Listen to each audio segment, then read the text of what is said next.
After 13 hard-fought races, the championship once again comes down to the wire on a perfect stage at the Autodromo Nazionale Monza. This 5.793-kilometer circuit steeped in history, and it is the host of our season finale, the GT Open 500 at Monza, where we will crown our overall champion.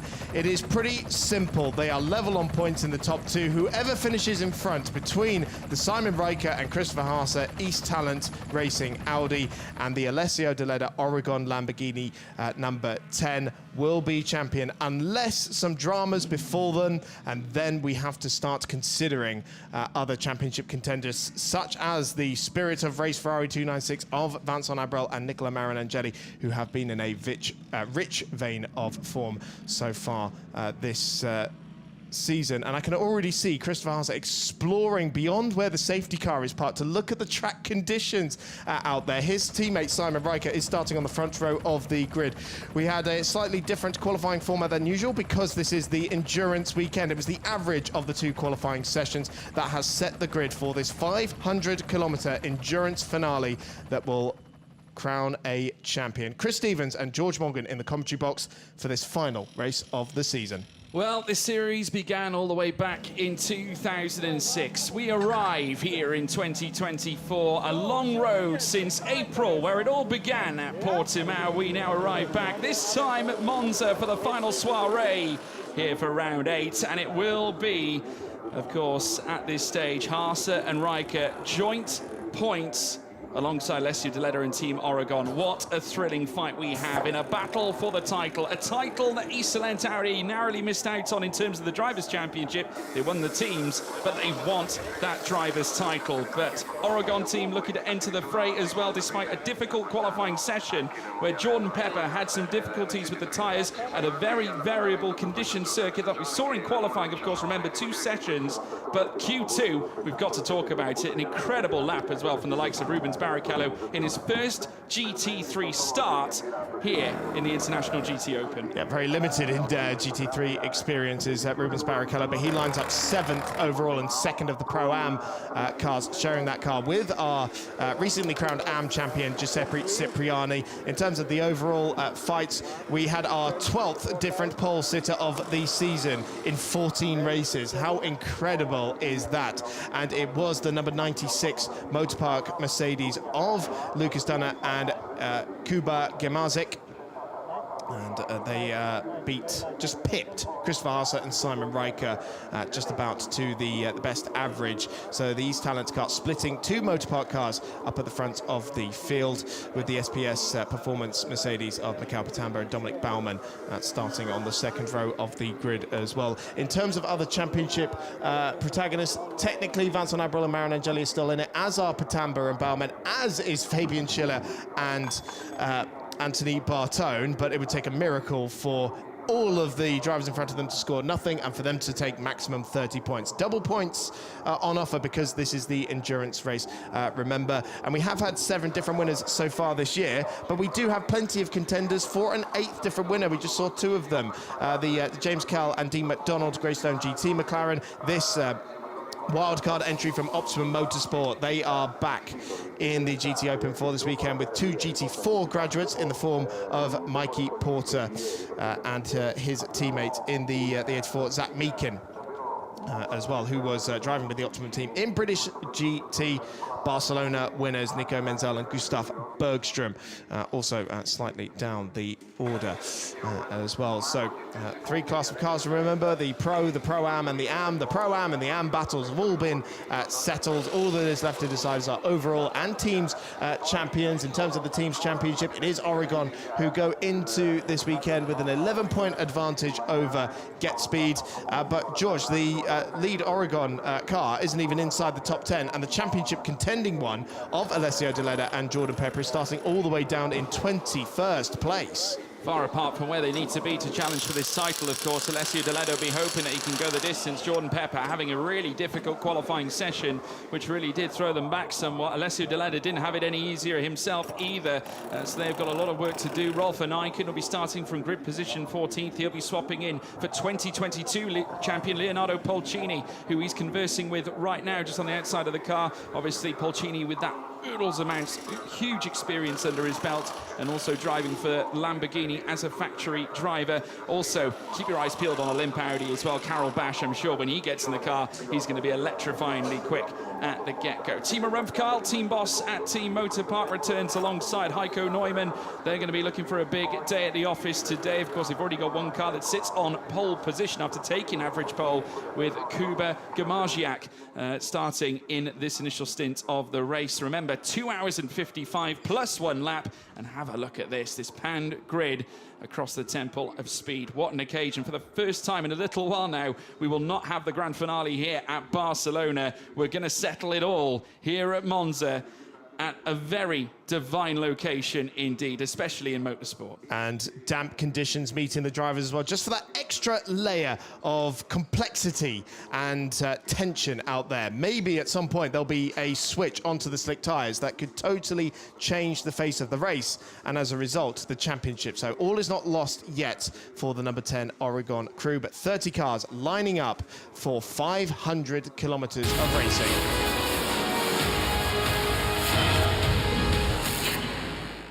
Let's remind you what happened in Barcelona. The car collection Porsche, after taking its first pole position of the season, led into the first corner. There was squabbling further back, but a monumental move from Gustav Bergstrom on Anthony Bartone's Get Speed Mercedes sealed them the victory.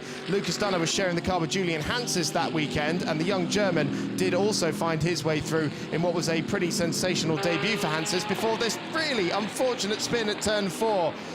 His debut weekend showing a lot of speed, but not the result he hoped for, with Gustav Bergstrom and Nico Menzel taking their first victory for car collection in their debut season in the International GT Open.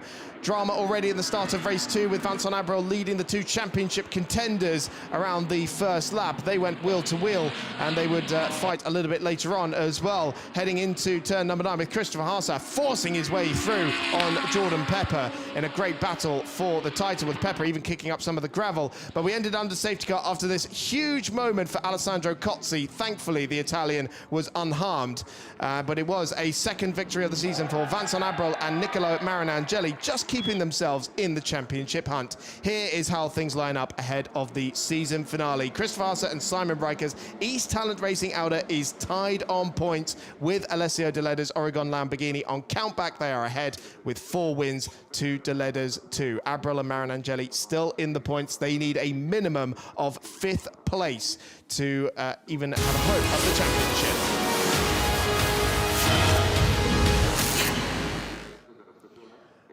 We're ready to go then for one last time in 2024. Here is how they line up for the next 3 hours of racing. It is Kuba Gamaziak on pole position, our 12th different pole sitter, alongside the championship leading Simon Reicher in the East Talent Racing Audi. On the second row of the grid, a second Motorpark car, Diego Menchaca starting alongside Michael Pitamba in the SPS Automotive Performance Mercedes. On the third row of the grid, Anthony Bartone, still technically in the championship hunt, alongside Denny Zardo, the Pro-Am pole sitter. Starting alongside Rubens Barrichello, guesting alongside Giuseppe Cipriani this weekend. James Kell in the Greystone GT McLaren starts in 8th position, alongside another McLaren, Mikey Porter, debuting for Ottoman Motorsport. Nico Menzel, our Barcelona race winner, starting from 10th. Artem Petrov, the best of the Oregon Lamborghinis, in 11th. And then another Barcelona winner, Niccolo Marinangeli, starting in 12th.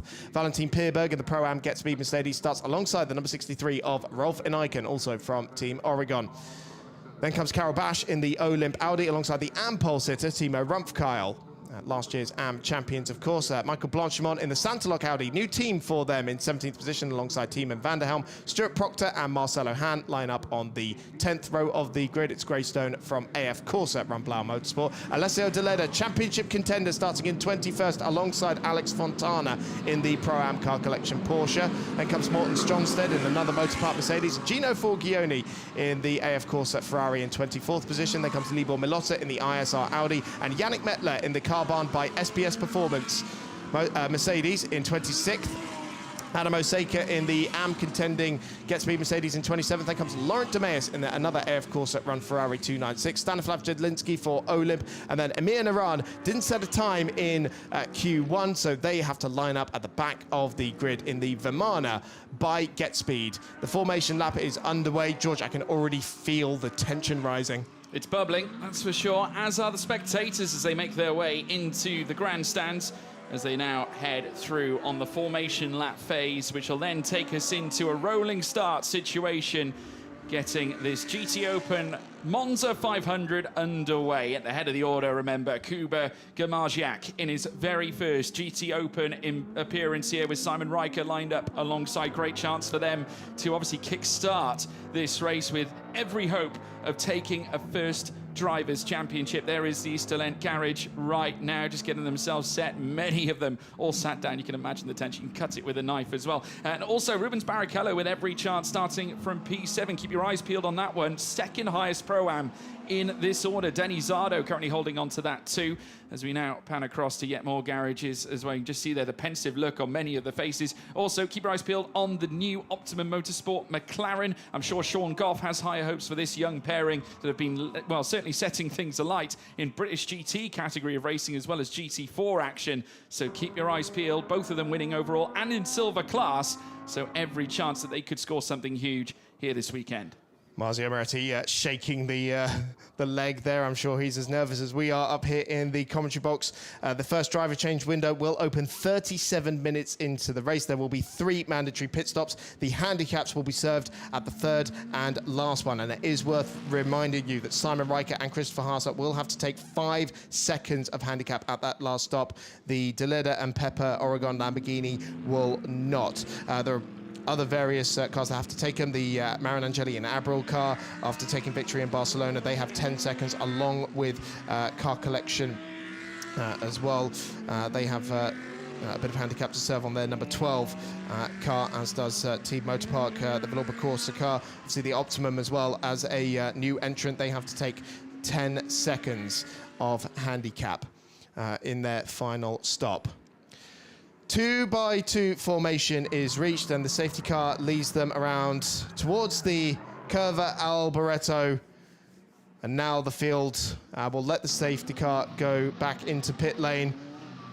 And already you can feel the tension in what is set to be a hugely dramatic and entertaining end to the International GT Open season. One of the most incredible title fights we have seen. We thought last year's was something to shout about. This has taken it to a whole nother level. Whoever comes out on top between East Talent and the number 10 Team Oregon will take the title today as they head up towards the starting lights. The pace car has peeled in, and we await for the lights to get us underway for the final time in 2024. And the International GT Open 500 is underway at Monza.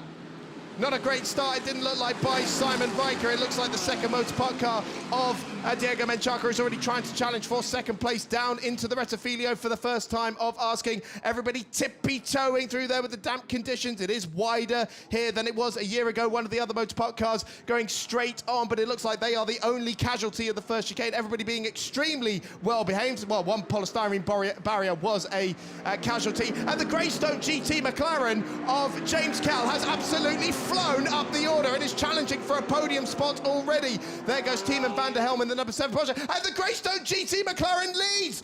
Unbelievable stuff from 7th on the grid, 8th on the grid maybe. That car has absolutely flown up the order with James Kell at the lead. I wonder if they're on slick tyres, George. You do have to wonder. James Kell already getting the jettison he would have required to take this race lead, and now in front on the first lap here at the Temple of Speed around the outside from the Car Collection Porsche, number 15, as well as they venture around Lesmo 1 and Lesmo 2. Once more, we can see there Gamarziak under pressure here from Simon Riker. There's Mikel Pitamba as well, currently in the fight here with Diego Menchaca as they sprint down the Sorello, straight a car off, right in the background. Denny Zardo. Yeah, Denny Zardo, unfortunately coming a cropper out of Lesmo 2. From the Pro-Am lead, he was on pole position in that class car he shares with Mercedes Works driver Philip Ellis. Now I'm wondering if the converse is actually true, if everyone else is on slicks and James Kell is on the wets. He had so much more confidence going through the first few corners. The Car Collection Porsche is absolutely thrown himself up the order as well with Nico Menzel. Look at the lead that James Kell has pulled. I do wonder if he is on wets and everyone else is on slicks. Once again here at Monza, just like last year, we've got a real slick versus wet tyre debate. And now Nico Menzel is going for second position into the Curva Alboreto, and he has managed to do so. And also the Marcelo Hand, that is an AM driver in that AF Corsa Run Ferrari that is also flying up the order. Yeah, we're seeing quite a few gambles in terms of the strategy already. What a start to this race. Menzel confirmed second place ahead of Gamarziak and Simon Riker. Marcelo Han also looking to do exactly the same as what Menzel did not too long ago on the run down now towards the Rettifilo. You can see Mikel Pitamba also coming under attack here from Artem Petrov, who does jump him heading in towards the Rettifilo. Great move there from the Oregon Lamborghini. Marcelo Han getting ahead of Riker, and now on the tail of Jakub Gamarziak as they head in towards Curva Grande. A Grande move on offer this time around here with 172 minutes to go of the realm. And yes, Marcelo Han moves through. So listening to the onboard there, Simon Riker is having to back out of it through the Curva Grande. I think these guys are on slicks, and Menzel was really struggling to get it stopped for the second chicane there. So I think these cars that are flying up the order are on wet tyres. So that's James Kell, probably Nico Menzel, Marcelo Han has to be. That's a bronze driver who's flown up the order. Incredible stuff. The Artem Petrov Oregon Lamborghini, the number 19, is on the back of the championship leading car. So teammate to Alessio De Leda, now on the back of East Talent. That could be fireworks in a few corners' time. There's some bodywork. Now, there's a damage on the back of Nico Menzel's car because something seemed to go flying off the road there. But we've got a mix of cars on wet and slick tyres. There goes the Optimum Motorsport McLaren of Mikey Porter, British GT4 champion. And now Marcelo Han trying to round out Nico Menzel. Maybe Menzel is on the slicks as well, because he seems to be struggling, but he just had way more confidence than everyone else out there in the Porsche. Remember, the Porsche goes very well in these kinds of conditions, but Marcelo Han trying to usurp Menzel for second position. You can throw out the form book for this one, because we are barely a few minutes into this race. We're only coming up to the end of lap 2, and already James Kell has got a 13-second lead over Nico Menzel. Yeah, absolutely right indeed. Menzel, of course, part of the Menzel Bergstrom outfit that managed to take race victory back at Barcelona. Up the inside, though, from what looks to be Porter for that move ahead of Diego Menchaca. So that moves him up into P8 as they now stretch down the long straight. Petrov now up to 5th ahead of Simon Riker. More movements as well. Menchaca losing out twice because Bash moved up to 8th as well. Once more, Marcelo Han all over the tail of Nico Menzel, and it looks like he's going to be under convincing pressure, but doing a great job to keep that Ferrari in behind as they fly now through Rettifilo. Well, should I say crawl through Rettifilo here at this stage. You can see there Carol Bash once again trying to persevere. He's got Pitamba in front of him. Further back, Barrichello being hunted down by Rolf Aniken. There is the 19 Porsche belonging to Petrov, who's just got ahead of Kuba Kamirjak over that 4th place. Yeah, so Petrov's got some really good speed in the early stages of this race, and still Marcelo Han is struggling to find his way through on the car collection Porsche. And I'm sure once Menzel gets those slick tyres up into a good operating window, still seems to be struggling out there a little bit and sliding a little bit. We do have yellows out at turn 7, I do believe. Kell's still lapping brilliantly so far. Once again, purple first sector, purple second. He is absolutely flying. 156.1 was the last lap. Everyone else behind, 2 seconds they're lapping at the moment through the course of the last lap. No one else is in the 1 minute. Not even in the 1 minute mark. Can't get below sub 2 minute. I mean, look at the gap, 19.3 now. That is separating P2 and P1. But is this going to come back to bite them? Because they still have to run for another 31 minutes before the driver change window opens. If there is a crossover between the two tyres, this could come back to hurt them. Because, yeah, look, he's looking for the wet patches already. If he burns through those tyres, then he's going to wish he had some slicks on for the start of the race. But right now, we have a truly astonishing layout to this race on top of the championship configuration as well. Just give you an update on Alessio De Leda's progress. He is currently in 20th position. I did see him as high as 18th earlier on, but he's got Nicola Marinangeli right in front of him. Look how much Marcelo Han is trying to find the water. He's completely off the racetrack, trying to find some standing water to cool those tyres. This pair now 21 seconds behind race leader James Kell, who right now, he looks like a hero, but maybe in 30 minutes' time, he won't look like a hero. Well, he's gone from 156s to 155, so he's still continuing. He's very nearly in the 154s. 155.082. Once more, Mikey Porter around the outside this time of Simon Riker as they come in towards turn one. Riker with enough to keep his Audi in front of the McLaren 720S GT3. We're riding on board now with Simon Riker as it stands. Championship leaders coming into the weekend, coupled, of course, with his teammate Christopher Haase, and as well as the Oregon team Lamborghini of Alessio Deletta. John Peppers supporting him as well as they fly, heading through Curva Grande once more. A trip down through towards the Rogier chicane awaits as we now watch Marcelo Hahn still persevering, still fighting to try and get past this Porsche that stands in front. The longer Menzel can keep this up, it's going to detriment Marcelo Hahn's chances of getting that P2, but also it'll be a good indicator as to where the tyres go towards the end of this first stint. And Mikey Porter has got past Simon Riker there, probably into the second chicane. I'm sure every single car that comes up against Simon Riker in this race, he's just going to be thinking, don't damage the car. All he's got to do is make it to the finish, and they'll be in a pretty good position in terms of the championship. Here we're going to see a replay of the start. So look at James Kell, somewhere down on the fifth row of the grid. He's going to go storming down the outside. There he is in that green and black McLaren. And I do think he does have wet tyres on, because everyone else is crawling. I've seen snails move faster, and he just drives round everyone as if they're not even there. It was the Timo Rumpf-Kyle Am Motorpark Mercedes that cut the chicane. And then you see on the exit of the corner, Menzel as well was absolutely flying. That was problems for Tiemann van der Helm in the number 7 car collection Porsche. This is on board with Deletta, championship contender, of course. He's going to get boxed in here. Oh, and a little bit of a rub against the Santaloc Audi, I believe that is, on his right-hand side.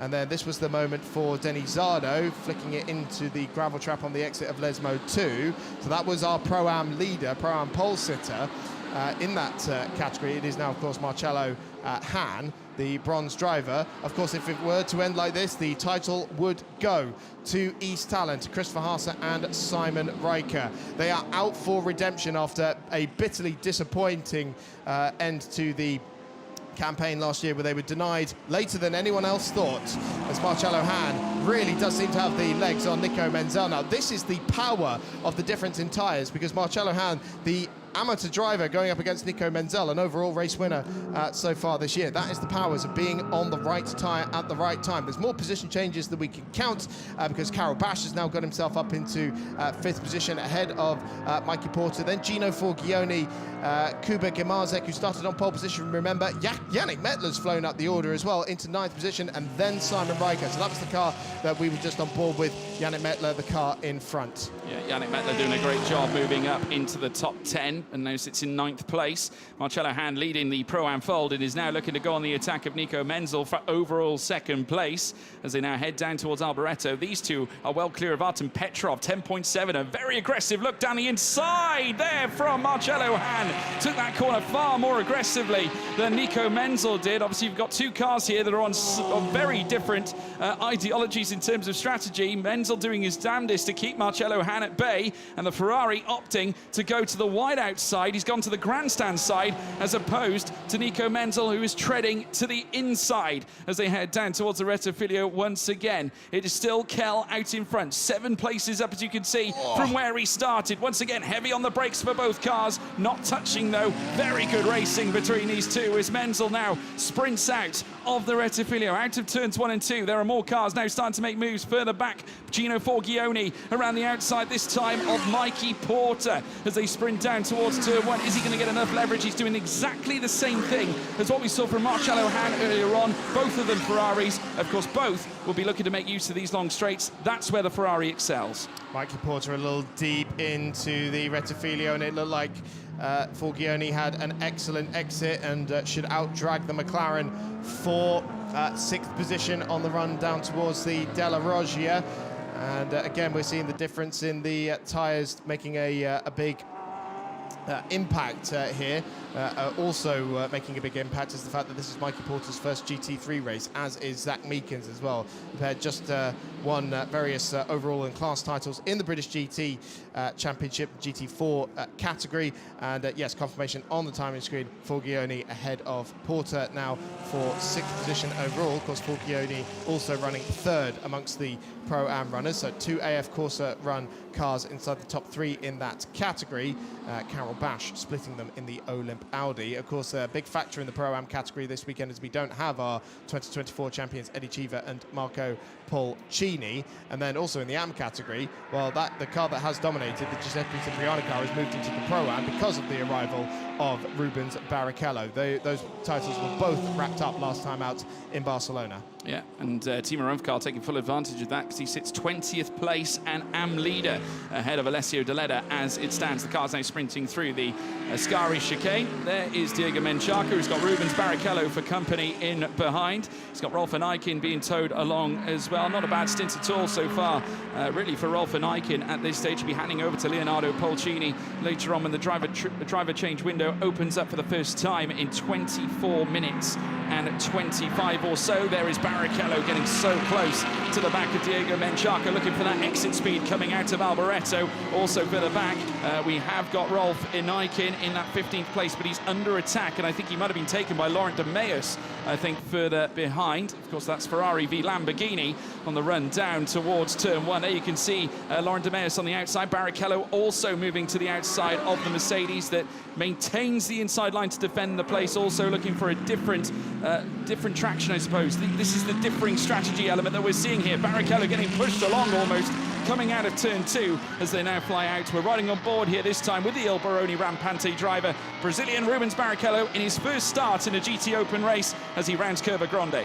Marin Angeli was cutting the second element of the Rettifilio chicane there, coming up against I think it was Tiemann van der Helm or maybe Alex Fontana. They're the cars either side of him. Simon Riker there in the Audi in 10th position, trying to hang on to a points-paying position, but on the inside there was Stuart Proctor on the inside of Mikhail Patamba. So again, an Am driver taking it to the silver class drivers out there in the field. And the Pro-Am entered Greystone GPT McLaren. Oh, Alessio Deleda getting it all crossed up, trying to get ahead of the Timo Rumpfkarl Am leading Motorpark Mercedes. And again, we aren't 100% sure what tyres everyone is on here. So Deleda trying to find his way through, but he's fallen another place, back down to where he started. He was as high as 18th earlier on. It's not really the progress that Alessio Deleda needs. Remember, he has to finish ahead of the East Talent Audi in order to seal the championship. Yeah, Jerry Canavicio, the team boss, spoke to him yesterday after qualifying. He was disappointed. 5-second time penalty to car 16, so that belongs to Marcello Hahn, who has been chasing down Nico Menzel for that second place. Here comes Laurent de Meus having a look up the inside of the Oregon Lamborghini once more. There's Tiemann van der Helm after his little slip at the very start, the little moment coming out of turn 2 at the very start of the race. He's recovered okay, he's back running anyway, as we now watch yet more little tricky movements there from Alessio Deleda, who has not found it easy. I saw the tail being whipped out from underneath him coming out of Rogier on the previous lap, and it seems that he's still struggling for grip out there. This was very much the factor that I believe played into their qualifying session, certainly what Jerry Canavicio alluded to that led to the disappointing qualifying session and why they're having to fight so hard in this initial stint. Gino Forgione, meanwhile, has taken second in the Pro-Am category away from Carol Bash. And although Marcello Hahn has that 5-second time penalty, Forgione at the moment is 25 seconds away from the Pro-Am race leader. But this is back on board with Alessio Deleda, and still they're not committing full throttle to the Curva Grande. Here is our race leader, James Kell, who is now 32 seconds to the good and already coming up to lap some of the back markers, where he's already put a lap on quite a few cars. He's lapped up to 23rd place, including the Anthony Barteau Get Speed Mercedes, a race winner. So the next car for him to lap is this number 6 of Valentin Pierberg. Just in front of him, that Pro-Am entered car from Get Speed. James Kell has got so much confidence in that car at the moment, and we were talking about contenders for an 8th different winner, and this certainly was one of them. Remember, this car entered halfway through the season at the Red Bull Ring with James Kell and Dean McDonald, the McLaren factory driver, 2 graduates of British GT competition, as Kell puts the lap on there. They were on the podium in their first weekend, had slightly disappointing Barcelona. They were taken out of one of the races, but they've definitely got the speed to challenge for an overall top step, and it would be Greystone's first as their first pro entered car. Nico Menzel, now he's gapped Marcello Hand quite a bit, by 5 seconds in fact. So is the track now coming towards the slick cars, because Menzel is now lapping on a very similar speed to race leader James Kell, 56.3 last time for the German, 56.0 last time for race leader Kell. There might be an element of saving as well, because if they have burnt out some of this rubber, remember the driver change window doesn't open up for another 19 minutes and 50. So how is the degradation going to impact the performance of some of these cars as the track dries up even further? As we look down the straight, it hasn't dried up all that much. There is still water out there as we're looking at it. There's the view from Jordan Pepper's side of the garage at Team Oregon. Of course, Alessio Deledda driving the car right now. Marzio Moretti getting set obviously for his stint that comes up in just under 20 minutes time. Still all a mystery. The thing about it looking wet, George, we've got to remember this is a really new surface, so it's going to be quite dark, and normally that would be your indicator of how does it look, and who knows, that's the driest it's been all day. That is for absolute certainty, and there's very little spray out there from the cars, if any at all, even when they're doing big numbers. That was Marin Angeli getting a bit of a tag from behind by the looks of it from Tiemann van der Helm. Looked like he had to gather the car up. Rubens Barrichello in front of him, seemingly moving very slowly, and down the front or down the back straight at the Seraglio, Marin Angeli in the Ferrari 296 seems to have a run on the Il Baron Rampante Lamborghini. Remember, Rubens Barrichello back with the team he raced in Formula 3000 back in the early 90s with Giuseppe Cipriani's team, and again a big swapper for Marin Angeli, this time in the middle of Ascari's. He's hounding the back of the Lamborghini. This is for 16th position overall. Marin Angeli, remember, is still in contention for the title just about, but they need to be in the top 5 to have any hope of being champions this year. Absolutely right. There is Barrichello now,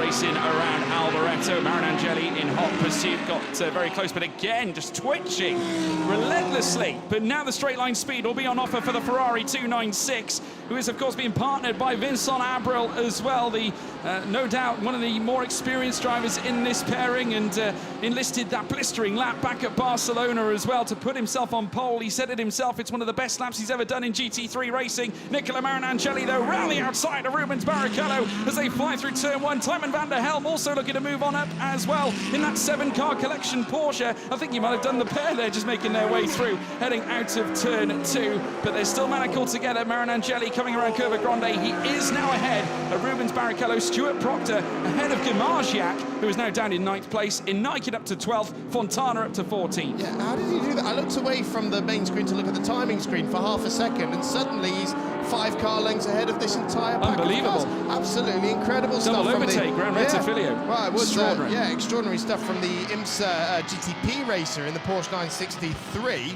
A little bit slower pace than what he would have been used to running at, I think he was at Petit Le Mans last weekend in Road Atlanta. Diego Menchak had a little off-track excursion through the Rettifilio while we were watching that battle. The Mexican still circulating in 15th position as it stands just in front of the battle we were watching, as we're on board here with Rubens Barrichello flying down the Seraglio.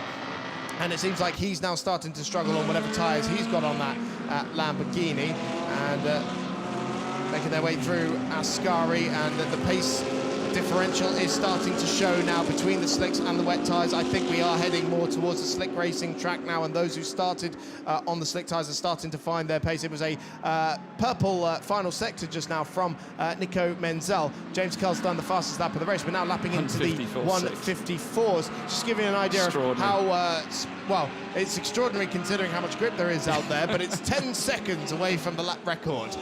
So that should give you an indication of how much they're struggling for grip grip out there. Well, we've got to factor in that it's a whole second faster than Nico Menzel's last lap as well. Purple first sector, though, this time for Artem Petrov, who now makes his way down out of Sector 1 in towards Sector 2. Alex Fontana, once again, higher than Michael Pitamba. We've got a bit of jostling happening further down with the 63 belonging to Rolf van Eiken. There is James Kell, who is now flying down the straight. Purple in the second sector again on this lap. Can he advance that 154 like he did in the last lap? Maybe go a 154 higher. Yes, 154.469. Still this pace, and still there is a little bit of spray being lifted off by that McLaren 720 SGT3. So he's still making the most of it. He's ahead by 32 seconds as it stands, and still looking to push more and more delta on Nico Menzel. This could have been a masterstroke here from Greystone GT, especially considering we've only got 15 minutes or so here of the driver change period. I say, obviously, it looks good for now, but a lot can happen in 15 minutes. If it dries up a lot, then they might be in trouble. Well, we'll see out there. Incredible stuff out there once again. And yeah, regardless of what tyres James Kell is on, he is doing an absolutely sterling job out there. Remember, we think he started on the wet tyres because he just drove around absolutely everyone on the first lap and has been pulling away like nobody's business. But to be holding this 32-second lead against a car that we believe is on slick tyres, doing an incredible job. Christopher Haase pensive in the East Talent Racing garage, and now Simon Riker has got another Oregon Lamborghini for close company. Riker now in 11th, and he's got Rolf van Eiken in a car that has won so far this season, the number 63 car with Leonardo Polcini at the wheel, but Rolf van Eiken was out with injury on that particular weekend. So it was Simon Comer Prim back in Budapest when that car was victorious. Rolf van Eiken ended up missing most of the season after sustaining an injury during qualifying for the Spa GT Open 500 endurance race, but back with us since Red Bull Ring and has shown no signs of slowing down. We're on board with Riker, who is being hounded by the Oregon Lamborghini, but there is no way through for van Eiken at the Rettifilio, so Riker continues on his way. Christopher Haase will be taking over that car in the second stint of the race. Of course, one thing to remember is who's got their quick drivers in for this first stint and therefore won't have them in for the final stint, which will be the car collection Porsche that currently sits in second place. The Olymp Audi as well, the 777, because they've got their pro in now, Carol Bash, as Rolf van Eiken does find the run out of De La Roche and on the inside of Simon Riker through into 11th place. And now Alex Fontana in the Pro-Am car collection Porsche fancies a run into Lesmo 2. This is where it could get very, very dangerous for Simon Riker. And I thought for a second they might have just made contact on the exit of the corner, which is the last thing East Talent can afford to do. Yeah, if they tread into that gravel trap, it could be game over. If that happens, you've got to be so careful out there. Artem Petrov moving up to third ahead of Marcello Hahn as well, and Petrov actually set a very fast lap on his return, 155.892, but I will say it's been dwarfed by James Kell, who's now in the 153s. Here's the moment again here. Rolf van Eiken moving up the inside smoothly, does it. Fantastic for the Oregon Lamborghini. There's the move done through Lesmo 1, but it's what came after, heading in towards Lesmo 2 with Alex Fontana, who has also been making place after place. They treaded water together heading around that second Lesmo, and once more this time it looks like Simon Riker has taken the place back from Alex Fontana this time. Yeah, and Fontana's got his teammate Tiemann van der Helm in close proximity as well, but it's now 5.2 litre V10 against the 4 litre flat 6 in the Porsche coming down the front straight, and Alex Fontana will have the outside line going into the braking zone. He manages to outbrake the Audi quite comfortably and takes 12th position away. Meanwhile, it is a 3-second time penalty for the Artem Petrov Oregon Lamborghini that currently sits in third position for leaving the track and gaining an advantage. So that is the second time penalty we've seen come through. Yeah, he's gone purple twice in those first sectors on this lap as well. 35.6 with a 38.6 as well in the middle sector, and was actually 5/10 quicker of the realm than James Kell coming out of sector 2.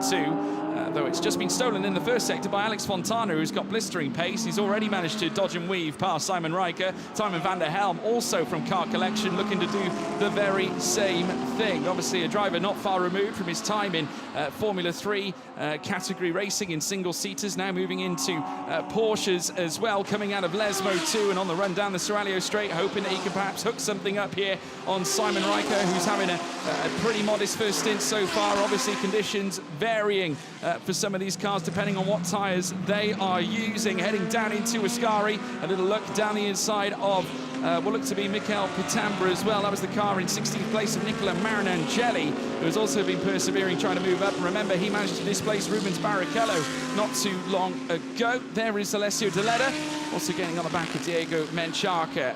Lovely move there from, well, looks like an update from Mikey Porter, who moves up to 6th place. James Kell with another fastest lap, furthers himself in the 153s with a 153.902. The pace still very much sided with him, and he's just gone a personal best in the second sector. So he is furiously fast and is now clear of nearly 36 seconds. And I'll tell you what, James Kell is about to come up on a gaggle of cars that is currently occupying this entire front straight. All these cars that are squabbling here, that he's about to try and put a lap on, because currently he's lapped up to the Anthony Bartone Get-Speed Mercedes, and now he's about to try and make his way through. Oh no, look, there he was, right at the back of shot there. Might even put Riker a lap down, which would be something quite astonishing. Back on board here with Deleda, and I'll tell you what, our two championship contenders are starting to get a little bit closer together now, because they're only a few seconds separated, with Riker in 13th, Deleda in 18th. There's just a few cars between them, and so making their way around the Curve Grande once again in front of Deleda. There is Marinangeli and Pitambra. Pitambra gets it all wrong, braking for the De La Rocha chicane, and the SPS Performance Mercedes has to go off the road, and I think Marinangeli ended up going through. I think Deleda did as well. Yeah, again, fastest laps have been traded once more. We have got, well, while Nico Menzel took it briefly with his own 153.055, we've entered the 152s for the first time, and it was Artem Petrov who provided it with a 152.258, so well and truly cleared Nico Menzel's fastest lap the last time around. So definitely some changes starting to happen, I think, out there on track, as drivers feel that they could be a little bit more daring out there on the Monza circuit. We're coming in now to the final 8 minutes and 45 before the driver change window opens up for the very first time, and now once more we've got some fighting further back. This is Stuart Proctor on the inside, and he's certainly trying to fend off the approaches from Gamir Jacques as well. Remember, starting on pole, Yannick Mettler not too far away either. That's Nicola Marinangeli up the inside of Simon Riker. Update on the standings there on the bottom right, folks. Obviously coming into this round, Christopher Haase on 100, as is Alessio Deleda. Gustav Bergström on 98. As it's showing there at the bottom right of your screen. But Proctor there, currently sat there in 8th place, and has got a sea of cars in behind. Yannick Mettler up the inside now of Kuba Gamir Jacques, who is now also being treaded upon by Rolf van Eycken, who goes hunting too, and Alex Fontana around the outside coming in towards Curva Grande. So Porsche v Lamborghini as they stretch around now through towards the Rogers chicane. Let's see what Fontana can do here. He's been electrifying in this opening stint, and trying to advance his Pro-Am charge as well as his overall charge right now, and it's been a great start as well for Greystone Stuart Proctor. Greystone as a whole have been immensely strong at the start of this race. Alex Fontana pops up ahead of Rolf van Eycken and maintains that P11 spot. He was ahead crossing the timing line, but Eycken coming straight back as they headed towards Lesbo. One fantastic from Eycken. He's made moves already in this race at this very location before. Timon van der Helm is going to lurch up alongside his Car Collection teammate of Alex Fontana this time. They're going to go wheel to wheel. Is there enough space? Fontana able to keep him back. Yeah, real close stuff between the two teammates. Of course, both the pros aboard the car for this opening stint. George, that graphic that we saw was very telling indeed, because if Menzel and Bergström win this race and our top two don't even score points, they'll jump them.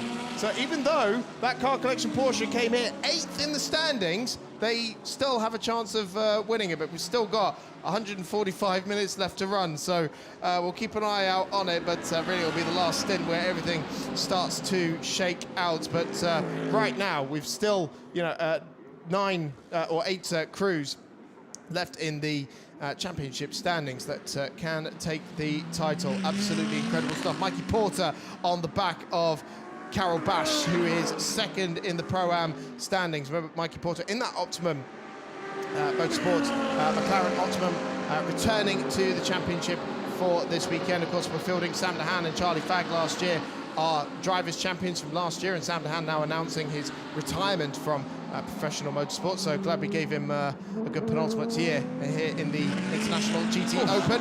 It's getting very close again between Marin Angeli and Timo van der Helmen. Straight off the road went Adam Osaka in the Get Speed Mercedes. And now this is not our two championship contenders wheel to wheel. Yes, it is. Simon Riker and Alessio De Leda now line astern on the racetrack in 15th and 16th position overall. Now, of course, they're not scoring points at the moment, but this is the top two in the championship. The two cars that were level on points going into this season finale weekend. Right now, they are well outside the top 10 and any point scoring positions. And so as it stands, it would be still East Talent on top.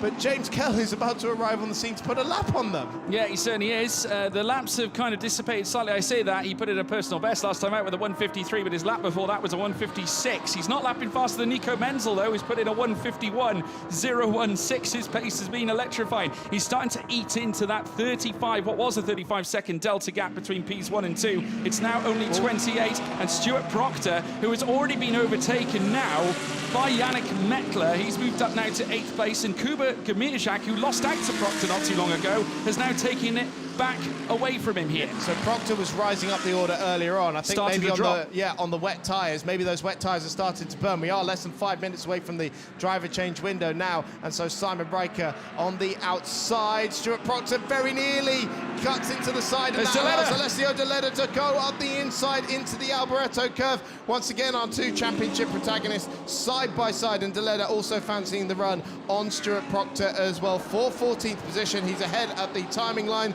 Riker's got to be careful because Diego Menchaca is right in the wheel tracks of the Audi as well.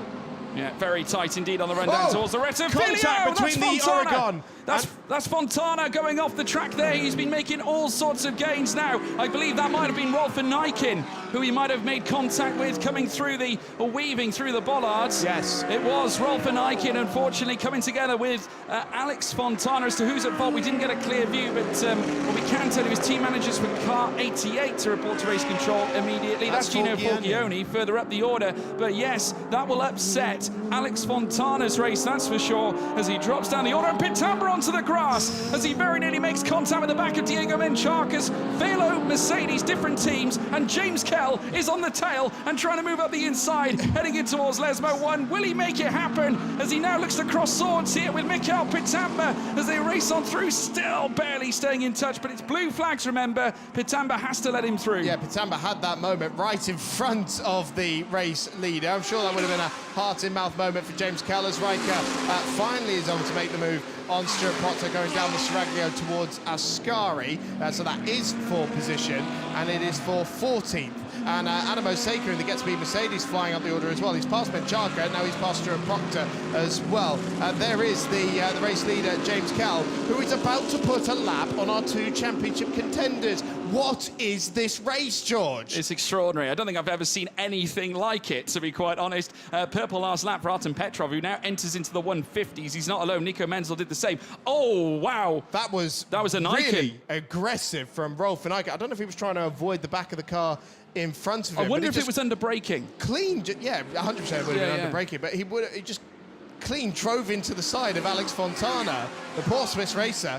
So James Kell putting a lap on his teammate, the sister Greystone GT McLaren, but it's a Pro-Am car, and so that is now up to 15th position that James Kell has put a lap or to 16th, I should say, is now Adam Osaka trying to get around Simon Riker, the AM car, and the Get Speed team boss, but now Diego Menchaca with a run out of the Rettifilio trying to take that place back from the Get Speed team boss, as it's now Artem Petrov who's setting the pace out there, in 5 seconds quicker last time round than James Kell, the race leader. The lead gap down to 20 seconds between Kell and Menzel. Definitely the slick tyres are starting to work out there now. Right as we're coming up towards the driver change window, which is open in 2. Well. Yeah, exactly. Well, this could be decisive as well. Maybe they'll bring him in significantly earlier than planned. Well, I think they'll want to anyway, because they've got their quick driver coming in next. They'll want to put it on slick tyres, and he's in the middle of traffic. Yeah, now's the best time to box, James Kell, if they ever do it. So watch as it comes down. It's 1 minute and 20 until the driver change window opens up. So it could be as soon as the next lap that we see James Kell come into box with Dean McDonald standing ready to take over the wheel. Also, no respect to James Kell when I say that Dean McDonald is the quick driver in that car. I just mean the slightly quicker one. Obviously, we know what you meant, Chris. Someone's got to be quicker, isn't it? And he is a McLaren factory driver, so you know, it would normally be them. No changes in the championship standings at the moment, but with our top two not scoring points, suddenly Car Collection have emerged as an outside contender if they do move ahead of James Kell. But of course, we've still got more than 2 hours of racing yet to go, so we will keep an eye on it. And the lead gap is coming down hand over fist. It was another 5 seconds taken last time out by Nico Menzel. He is fastest in the first sector, in the middle sector, sorry, and is 3 seconds quicker just in the middle sector alone. I think the first part of the lap might still be a little bit damp because they're only separated by about 0.4 of a second in lap time there, as this is on board with Marin Angeli, who's now in 12th position and looking at the back of Team Vanderhaal, and Alessio De Leda trying to make more forward progress as well. Against, I was putting a lap on Stanislav Jedlinski there, sorry. And so Marin Angeli is the next car up the road. 1.5 seconds, that's the gap right there with Marin Angeli trying to, it must have cleared Team Vanderhaal.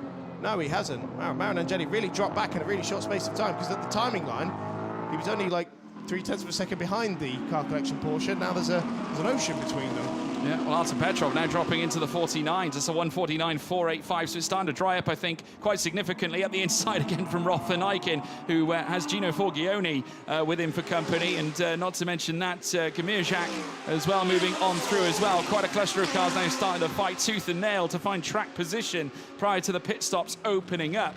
As we now watch them stream down through towards Ascari, Kamirjak now up into 8th, and Eycken following him too. Timon van der Helm updating on our timing screen up to 10th place, with Nicola Marinangeli 11th, and it's bringing along Gino Forgione. We're running on board there briefly, Marinangeli. Now the driver change window has opened up. Alan Coder hops in for Marcello Han as they now look to change the tyres. They look dry to me, Chris. Yeah, they've changed from the wets to the slicks, so that confirms our suspicions that the cars that were romping up the order in the earlier stage of the race were on wet tyres. This could prompt some early stops as well, because the tyre change will be worth way more than having a different driver aboard.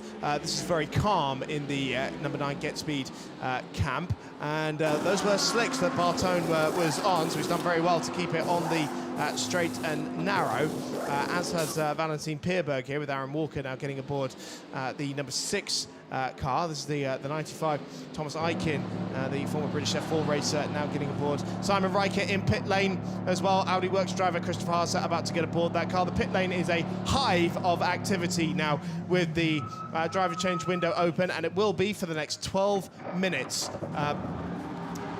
Apologies for the lollipop as Christopher Haase gets aboard, and Jordan Pepper, Lamborghini Works driver, now also climbing aboard the Oregon Lamborghini. And remember that De Leda had passed Riker for track position, getting very close between Marinangeli and Timon van der Helm further up the order, and van der Helm with the crisscross at the first Lesmo, trying to take that place back again. So Marinangeli's shrunk down the gap once again between himself and the Dutchman, and coming down the Sraglio straight now, the Porsche is ahead by way less than half a car length as Marinangeli soaks up the slipstream, but the Porsche seems to have good legs down the straight. In has come the race leader, with McLaren factory driver now, Dean McDonald, getting aboard the number 33 Greystone GT McLaren. Yeah, I'm sure they'll give James Kell a huge pat on the back after that first stint. That was a monster, wasn't it, folks? But yeah, coming out the pits now this time, Jordan Pepper at the helm of this Oregon team Lamborghini, as they now sprint out towards turn 1 to take part in the second stint of this race. Still 2 more pit stops to come, 2 more driver changes. Timon van der Helm now once again being pressurized by Nicola Marinangeli, who still hasn't found an answer to get past van der Helm at this stage, but is now persevering on yet another lap. Outlap, like we said, Dean McDonald making his way out onto the circuit. A flash of the lights here from Marinangeli as they sprint down. Rolf van Eycken also in the pit, swapping out for Leonardo Polcini. Blue flags being waved once more as now we watch Lauren De Meus giving way as well. Not forgetting as well, Jamie Stanley will be taking over the use of that car. Marin Angeli giving a little nudge in the rear to Timon van der Helm as they now venture through towards Curva Grande. At this stage, it's Nico Menzel leading the race on track with Artem Petrov, Carol Bash. We've got Mikey Porter, Dean McDonald, still your net race leader, given the fact that they've already stopped. They sit in on-track 5th place, and look at that, the Proctor car in behind, just getting a little bit of a tank slapper just in behind Dean McDonald at this stage. In comes, though, Pitamba. Bauman steps in. That says everything about that first stint from James Kell, because normally when a car comes in for a stop, it plummets right down the order. They've fallen to 5th, and they're still ahead of a bunch of cars that haven't even been in yet. What a first stint from James Kell there. Huge that has stint. set this car up fantastically, and I'm sure now with a sticker set of slick Michelin tyres aboard the Greystone GT McLaren, now coming up on Thomas Eichen just in front of him, so that'll be to put a lap on the Motorpark Mercedes, I'd have thought. As stints go, I mean, it doesn't get much better than that, does No, it? it really doesn't, does it? The only thing that would have been That's textbook. slightly better is if the tyres hadn't burnt through a little bit, because Thomas Eichen struggling on those cold Michelins and getting it all crossed up going into the Alboreto curve, very nearly taking with him our long-time race leader, Dean McDonald, who's also discovering this track now and the amount of grip out there. In comes Mikey Porter with Zach Meakin now getting aboard the car, so the silver class champion from the British GT4 Championship handing over to the overall British GT4 champion. Slight quirk of the system because it's all silver class drivers, but there are 2 separate championships. Yeah, you just see Rob Courtnage as well in the background as they look to get set, ready to get going again. Obviously, he's been a staunch member of this Optimum team and has been guiding them also alongside, of course, team boss Sean Goff. Quite an incredible lineup they have at Optimum. Rob's been a busy boy this year, also working with the Corvette team over in the States. Yeah, phenomenal contender. I've had the fortune to meet him several times, and what a character and a true professional. Only wants the best for his teams, and got a chance to catch up with Sean Goff towards the end of last season. And of course, Optimum celebrated a Drivers' Championship win. Whilst it was unorthodox, it was still a special moment. And unfortunately, we did hear the news that one half of those championship-winning pairings, Sam Dehaan, announcing his retirement from professional motorsport. But we do wish him all the very best, and obviously Charlie Fagg doing bits over in the Asian regions as well at this moment in time. But still more stops underway. The 51 of Nicola Marinangeli swapping out. Vincent Abril will be taking the wheel this time around. Still Dean McDonald unperturbed up at the very top. Alan Coder, he's currently set in a net P2 position. Zach Meakin still awaiting to get out, although he is on his outlap now. Vincent Abril also looking to jump out. It's all on Jordan Pepper. Let's see where he comes out in context of Vincent Abril. Will he clear Abril? Because it hasn't shown that Abril is actually cleared, but Artem Petrov once again there goes Abril now faster. out of pit lane, but Pepper's going to be flying down the front straight at full chat, and so the Lamborghini will be ahead of Vincent Abril. And yeah, Pepper's really finding his feet out there as well, just done a 49.4. So we're now sub 150. We're finding lap time so quickly. There is Christopher Haase. Fastest lap of the race has been done by Artem Petrov, though, in the 48, so 48.6. What's Haase's pace like at the moment? That was a 153 from Christopher Haase. Not sure if he ended up having an off or having to round up some traffic, maybe, but that was not a great lap for Haase on that particular lap. And the next car up the road from him is Marcos Seibert, 2.3 seconds up the road. And yeah, that's the car directly in front of him. So he's closing in on Marcos Seibert. I think Seibert had just come out of pit lane, actually. Another time penalty coming in for the 88 for leaving the track and gaining an advantage. So that's the third one we've seen, in addition to the number 16A, of course, car, and the number 19 Team Oregon car, which is now in pit lane with Marzio Moretti climbing on board. We still have just under 6 minutes left in this driver change window, so still more time for Nico Menzel, Karel Bash, Yannick Mettler, Tiemann van der Helm, Alex Fontana, Rubens Barrichello, Adam Osaka and Timo Rumpfkarl to make their first pit stops of the race. Yeah, it's getting very tight as well in the AM battle over the lead of this race, because Timo Rumpfkarl currently sat 4/10 away from Adam Osaka as they look to squabble over that overall 9th place, both of whom haven't stopped just yet. Of course, it'd be Kiki Saknana stepping in for Adam Osaka, with Timo Rumpfkarl jumping out for Heiko Neumann as they now burst down the straight once more. Driver change window still on. It's going to go right down for the next... it's going to carry on for the next 5 minutes or so. Still Nico Menzel at the head of the order. Tiemann van der Helm brushes past Yannick Mettler, who comes into the pit. So Dexter Muller's going to take the helm here this time as Dean McDonald comes in towards turn 1. Like I said, net leader of this race. We got Marzio Moretti now in the seat of that 19 Oregon Lamborghini. Artem Petrov doing a monster first stint in his own right. Dexter Muller coming in now for Yannick Mettler, who also performed a sincere worldie. They'll obviously be changing those tyres as well, getting set for this second stint. No doubt dries are going to be the ones of choice, and Rubens Barrichello completing his first stint in the International GT Open, and in comes Giuseppe Cipriani, our AM champion. But Mettler was on slicks there. There was slicks that came off the Mercedes. And so now we're going to see Barrichello needing a little bit of assistance getting out of the car. There's no room for luxury with these. They do just tend to absolutely hook you out of them as quick as humanly possible.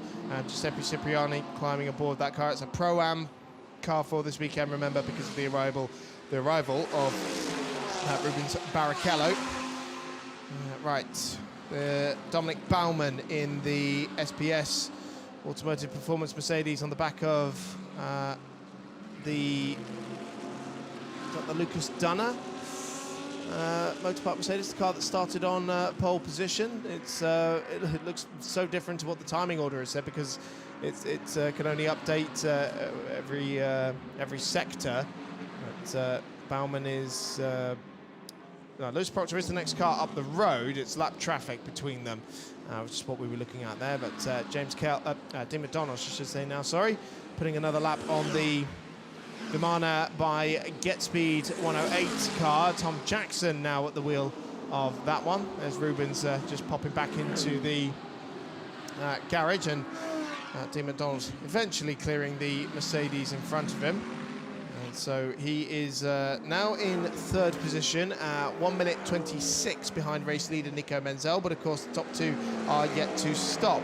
And Nico Menzel trying to use more of this time to close down the gap that the Greystone GT McLaren had when it came in. Remember, it was around 20 seconds or so. It might have even shrunk to about 16 or so, actually. Such was the pace difference between the two cars, with Menzel putting in the fastest final sector last time around, and is currently lapping quicker than Dean McDonald. He was a second faster last time around. So the longer Menzel stays out there, the smaller the Greystone's advantage becomes. Yeah, it's all about just recovering that deficit. Alex Fontana now steps out. Hash coming in, who's had a very busy season, took a sensational Pro-Am victory last time out as well, along with Fontana, and it was a big weekend for Car Collection, with our race leaders Nico Menzel and Gustav Bergström taking their first win of the campaign. It was a first overall win for Car Collection in the International GT Open as well.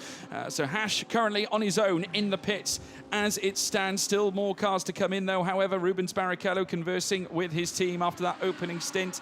Obviously they're going to be querying over the opening stints, the strategies that they have selected as well. We'll wait and see how things will turn out for them as they make their way into the latter stages of this race. Still have quite a ways to go, 125 minutes or so to go. Menzel, who still leads, remember, will have to box out. We've got more movements. Hash dropping further back, so Seabear moves up to 12th, Muller up to 13th, Haase now in 14th territory, but Jordan Pepper, crucially enough, currently sits in 10th place. Marzio Moretti now jumping Tiemann van der Helm, who now boxes in for Bashar Mardini.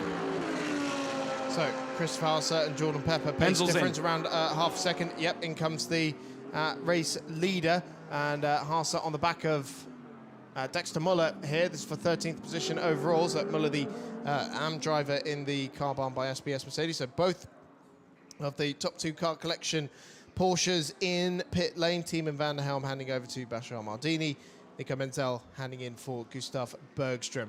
So they both had their quick drivers in for this first stint. Of course, what that means is they won't be in for the last stint because it's 3 pit stops that you have to do in these races, whereas here, Pepper and Haase will be in for the end of the race. And as it stands, Christopher Haase is not only 4 places behind Christopher Haase, Pepper is now into the top 10, and so that would give Alessio Deleda the championship as it stands, because he'd be scoring the points for 9th. It's a slight quote. The number 84 Optimum Motorsports McLaren is not scoring or blocking points here. And it was, well, nearly blocking the Alam Kader, of course, Ferrari going into the Rettifilo. But in terms of championship points, that Meakin and Porter car is a ghost car. Completely ignore it. And now maybe these cars are going to start to come back into the points-paying positions. But as it stands, if we're just talking about which of those 2 cars finishes ahead, the title would go to Deleda. But still, 2 hours and just under 4 minutes left in this race. A lot still to happen. Driver change window now closed. Yeah, it's come to an end. So it's all down to the drivers who are now out on track. Dean McDonald still in 2nd place. Of course, Bergström now out on his outlap. So let's keep our eyes peeled as to how that gap's going to sit between McDonald and Bergström. This is the moment between the Optimum of Zach Meakin coming very close to Alam Kader, coming through turns 1 and turns 2 at the Rettifilo. We're running on board now with Zach Meakin here for the replay.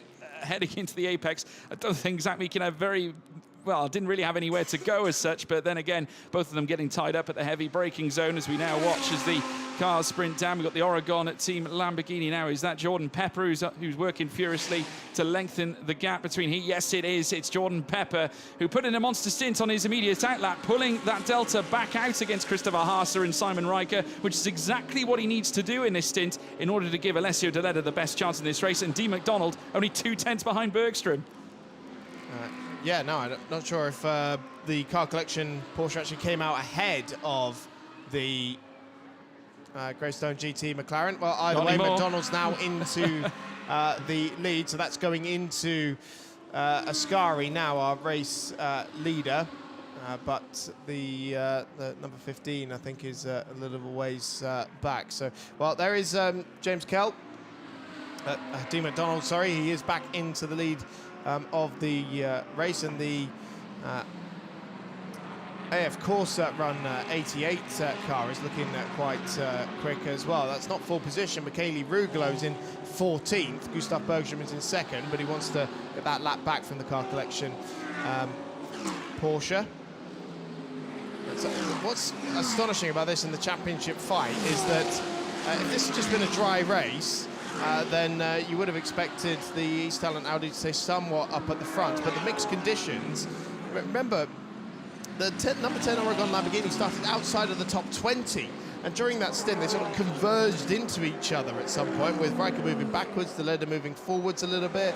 And now suddenly there's looked like a hopeless situation for Oregon after qualifying yesterday is now in their favour. Well, the bizarre thing as well, we haven't really reached the point in time where handicaps become a factor, so when that happens, it could yet all twist again. So we'll have to keep our eyes peeled when that 3rd driver change comes around. Well, East Talent are taking 5 seconds, aren't they? Whereas the number 10 is not. Race Control's happy with everybody's minimum stationary time in the first pit stop round. Steve McDonald puts a lap on Dexter Muller, and yet confirmation it would go to Alessio Deleda if it were to stay like this. About 2 hours left on the clock as Haase has now made his way into the top 10 ahead of Lucas Dunner, so trying to claw back some of those points now, but he needs to outscore the number 10 because they were level on points going into this finale. Right, so after that first driver change window, it is Dean McDonald who leads Gustav Bergström in the car collection Porsche, and then Marzio Moretti in the number 19 Oregon Lamborghini in 3rd position. Alam Kader leads in Pro-Am for the Blau Motorsport team. Marcin Jedlinski aboard the Olymp Audi in 6th position overall, and 2nd of the Pro-Am runners. Then Bashar Mardini in the number 7 car collection Porsche in 12th position overall. In AM, it is Heiko Neumann now aboard the Motorpark Mercedes, ahead of Kiki Sack-Nana. Oh, no, he's not. speaking of Kiki which, Sack-Nana stopped at the side of the racetrack. And there is definitely some damage to that front left corner of the 786 Get Speed car. Now, one wonders, was that contact with Heiko Neumann? They shouldn't have been so close on the road. I think maybe some lap traffic has been involved in that, because he shouldn't have had anyone near him in terms of a move for position. No, that looked like a mirror that had been caught up. Oh, wow, it's a big high-speed off for Kiki Sack-Nana. The damage coming from the Armco barriers on the outside of Ascari, so no other car involved there. Of course, he's on slick tyres on a damp racetrack, so moments like that are not inevitable, but much more likely. So Heiko Neumann now somewhat unperturbed at the head of the AM order now, but yeah, that car, I can't remember, was it the 95 or the 65? Whatever motorpark car we just saw had like a mirror coming out the side of it that then deposited at the De La Roggia chicane.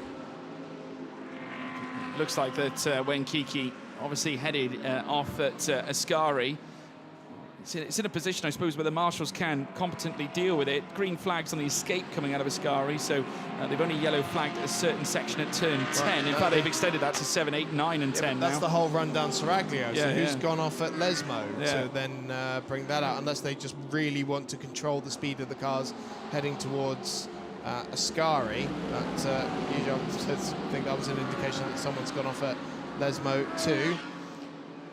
Dean McDonald trying to get around Bashar Mardini there into the first chicane. It's all getting very busy down at the Rettifilio. Cutting across the road, Lewis Proctor there, and into the back of the Greystone GT McLaren, and shedding some of McLaren bodywork was Dominic Baumann in the SPS Automotive Performance Mercedes number 20, and he does clear the younger of the Proctors aboard that car, but now was that a puff of smoke coming out from one of those two cars? Hopefully that's not bodywork rubbing up against tyres, because that generally doesn't end too well, as Dean McDonald finally puts the lap on Bashar Mardini. So that's up to 12th place now that this car has lapped, and only 4.4 seconds ahead of Gustav Bergström.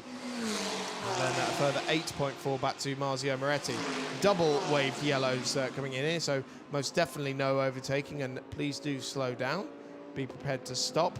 Marshals are on the scene.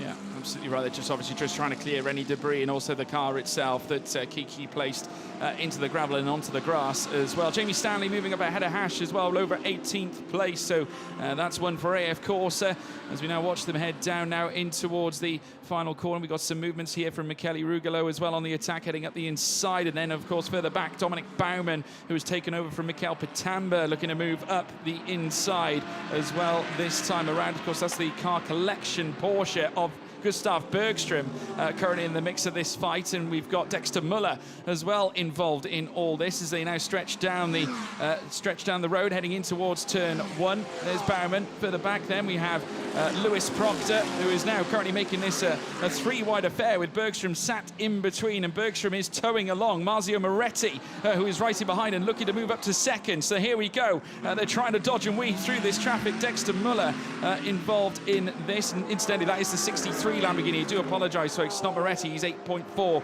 seconds back, but it's Oregon nonetheless, and it's Leonardo Polcini behind the wheel of this one as they stretch around the Grande corner.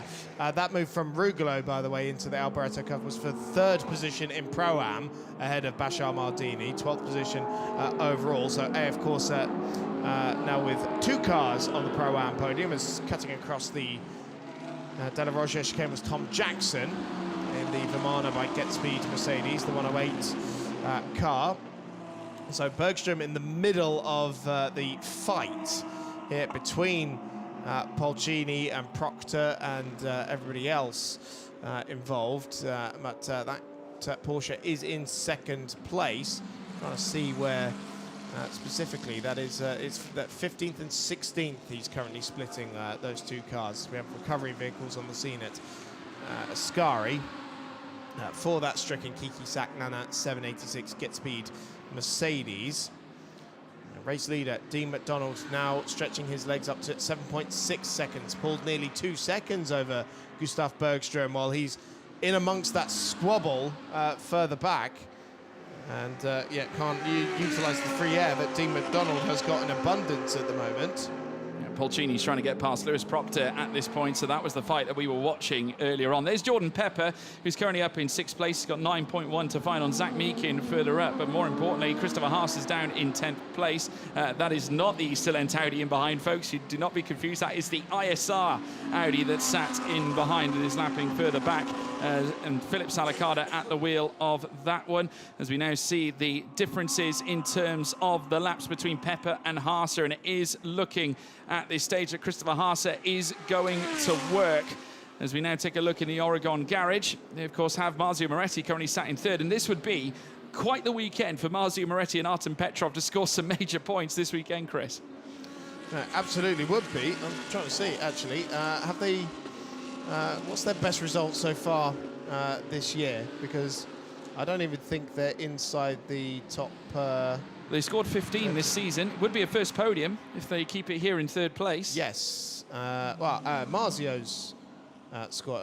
Artem Petrov wasn't always in that car, was he? So Marzio Moretti has got, yeah, four points finishes to his name. That's a best of 6th position. That car has had so far this year, and absolutely, yes, this would be a best finish for the number 19 crew. Oh, hello, drive through penalty for car Polcini. 63. So that's when Rolfin Eichen went into the side of Timo van der Helm. Yeah, sorry, Alex Fontana. Excuse me. Coming together in towards turn 1. So a drive-through penalty for car number 63, Team Oregon Lamborghini of Polcini. We'll have to come in and serve that. As we're now watching the cars now shuffle out of the Roger chicane. This is once again the McLaren 720S of Zach Meakin chasing after Alam Coder for on-track P4. 9/10 of the realm as they came across the timing line not too long ago, but it looks like Meakin is going to town here. If we take a look at the time differences over the last lap, Meakin was consistently faster by nearly 2 seconds as such. If you now take a look at the replay of Kiki's... Is that Kiki's moment? No, that is... the Olymp I think that's Christian Korzanowski, isn't it, in the Olymp Ferrari. Currently in 28th place. Yeah, you should just see the Kiki Satnana car's been pushed behind the barrier. So we do have green flags being waved around the track. Tom Jackson is under investigation for leaving the track and gaining an advantage while squabbling with Thomas Eichen. That's for 26th and 27th place. Tom Jackson is behind the Motor Park Mercedes now. Right as I got done saying it, no further investigation necessary. As it was Jackson that skipped across the chicane, but he's now behind the Mercedes. Now there's that rear bodywork damage for Lewis Proctor after Baumann hit the back of him coming out of the Rettifilio chicane. So where are they at the moment? Still 15th position. Baumann's ahead in 14th.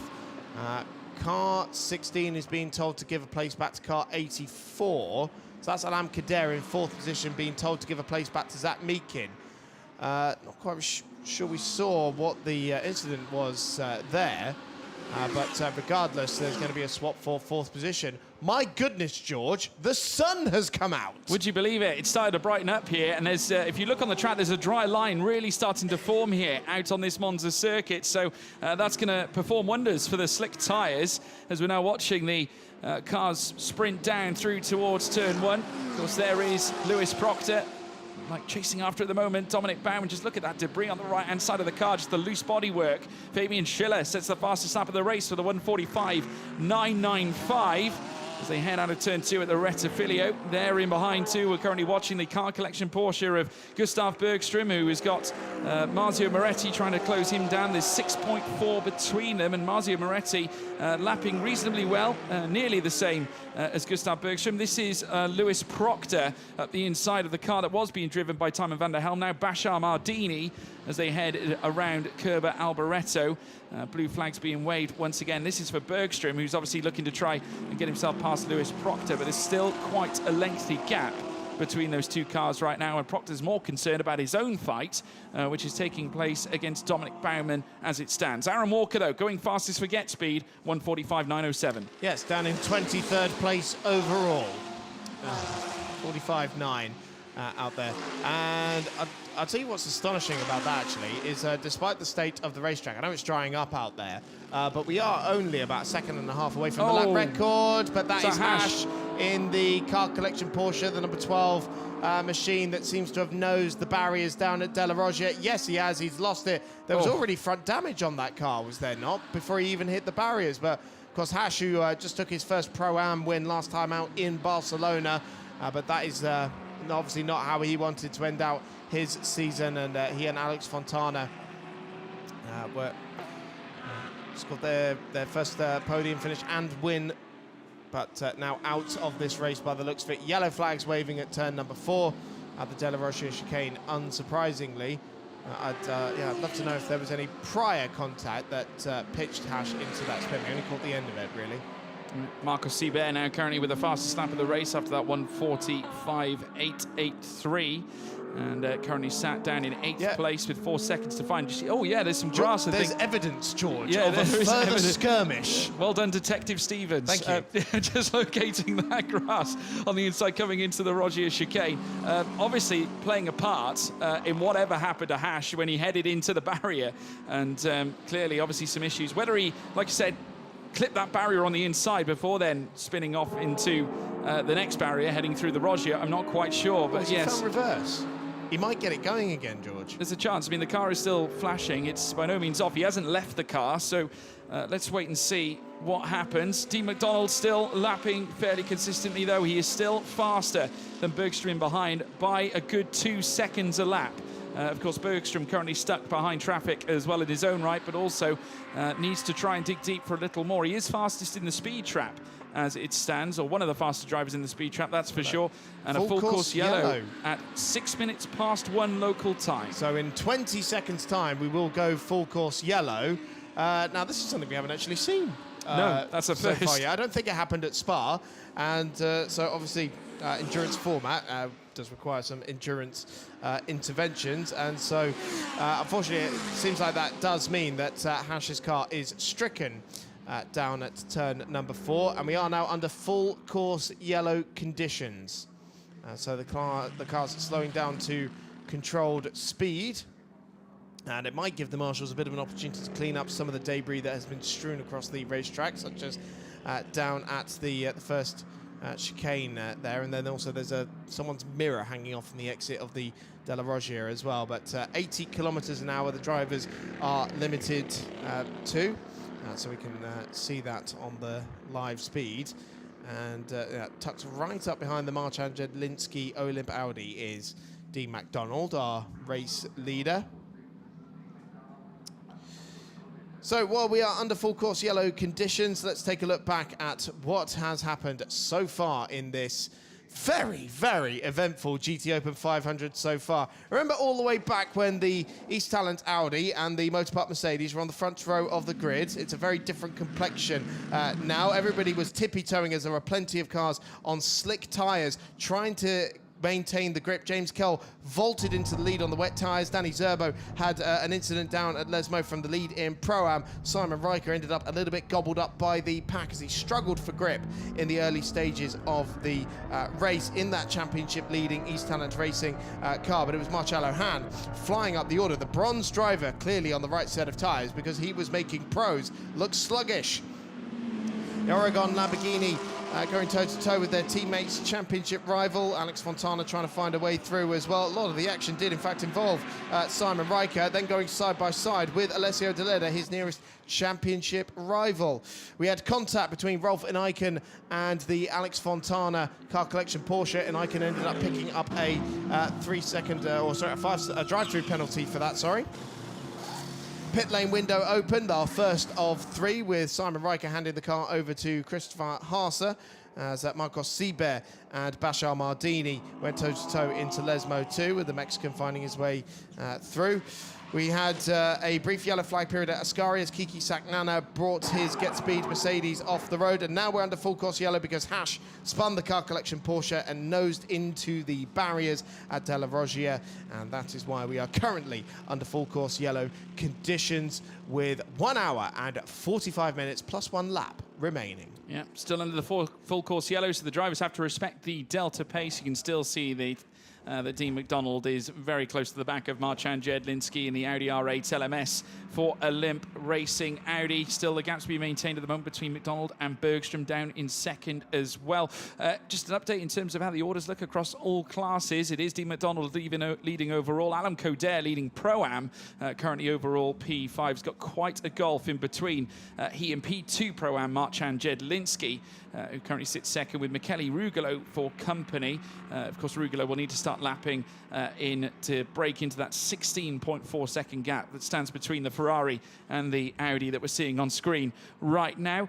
Take a look further down, the AM Championship fight, should we say the race fight that we're currently seeing. Heiko Neumann in 22nd place, first in AM after Timo Rumpfkar's initial stint. He was coming toe-to-toe with Kiki Saknana and Adam Osaka not too long ago, but of course Kiki Saknana barreling into the barrier, and that brought an end to the Get Speed performance race here at Monza. We've got Christian Korzanowski sat in second, though, for the Olymp Racing Ferrari team, who sit in 27th overall, just behind Tom Jackson, and who is currently sat in 26th, trying to chase after Thomas Eichen for Team Moto Park. But nevertheless, conditions have been changeable. We've gone from wet to very much dry, and you can see that drier line now starting to show right in the middle of the circuit. I'm looking outside my commentary box window, and it definitely looks a different shade of grey in comparison to the darker patches. Here is the Provisional Drivers' Championship. As it stands, Alessio Deleda will be crowned champion on 112 points, with Christopher Haase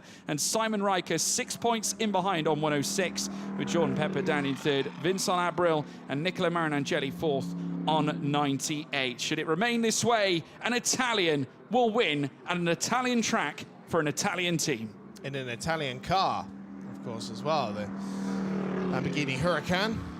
What a place to do it at the Temple of Speed. Of course, the Austrians will have something to say about that.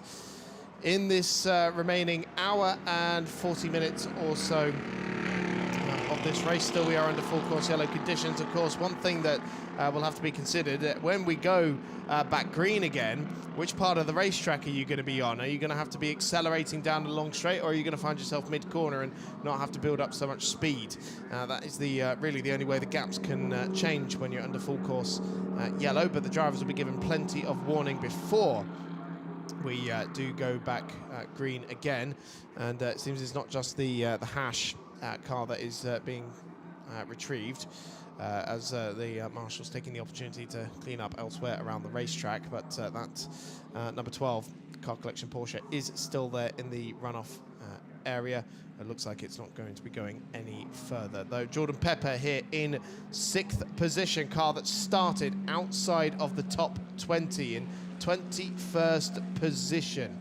And that just an incredible job by he and Alessio Deleda during that first stint. It looked like it was going the wrong way initially for the Oregon team, especially after qualifying. But right now they are in a position where they can win the championship. Of course, Christopher Haase in 9th position is surely going to be doing as much as he possibly can to do something about that before his stint is up. It is another 7.5 minutes before the pit lane will be open for business once again. But some of the drivers will choose to extend as much as possible for that one. Zach Meek in there, still just in front of Alam Cadet, and Jordan Pepper is actually really close to them as well. So 4th, 5th and 6th, pretty close together on track, and no cars in between them, crucially, as well. So Zach Meekin, who was given that place by Alam Cadet, was the Brazilian, was told to yield the spot to the Optimum Motorsport McLaren. Remember, that is 2 GT3 debutants in that car. Where else have we got? We've got the number 19, Marzio Moretti, in 3rd position there with a little bit of traffic just in front of him. That car really has come alive so far. Right, we've got team managers for car 33. That's the race leader of Dean McDonald, the 66 of Greystone, that's another Greystone car, and the 26 of Santalock Racing have been asked to report to race control. Not sure what that's about, but both Greystone GT cars being pulled up for something, along with Santalock. Making their international GT Open debut is the Santalock team. Got very synonymous with Audi competition and huge successes in GT3 racing across the years, and evaluating a potential entry for the GT Open in 2025, where we will be welcoming quite a few teams. Obviously, Elite Motorsports, the great British team in Ginetta competition, and GP3 and GP4 as well.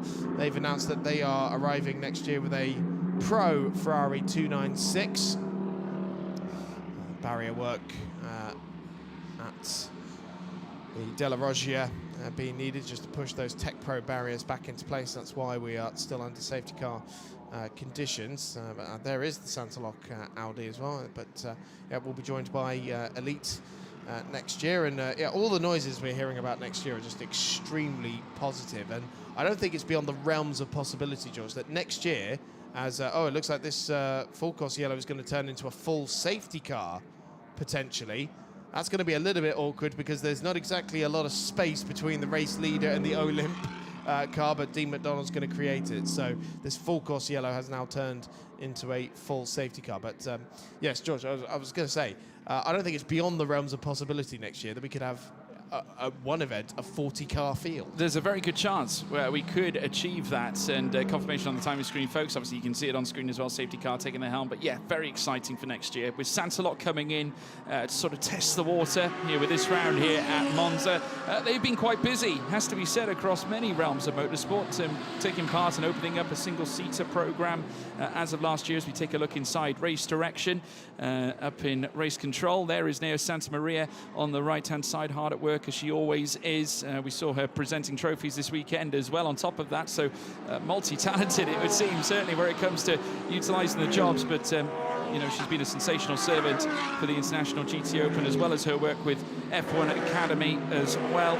Tremendous job she does, and it's 97 and 55 to go. But yes, with Santalock stepping in, like I said, they've stretched all sorts in the realms of motorsport, now taking part in single-seater competition on top of the incredible legacy they have left in GT3 racing.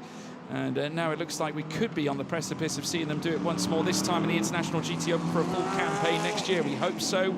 It certainly would add even more cars to the fight, and more manufactured cars as well, with their relationship with Audi. Of course, it has been long surviving, and I'm sure we'll enjoy watching them once more next year, should they come and join us once more. And that would be more Audis to join along with the likes of the Olymp Audis that we have seen, though there might be a case where Olymp switch to yet another car. So even more twist. But you never know, ISR might also bring theirs too. Yeah, potentially. Well, yeah, the Olymp and Easter Lent as well. Yep, but the Olymp, so they switched their Ferrari 488 over to 296 partway through last year's campaign. I think they are still waiting on delivery of a 296 elsewhere, and so potentially that could be the 777 car for next year. Karol Bash and Marjan Jedlinski, should they continue their partnership that has been very fruitful over the last few years.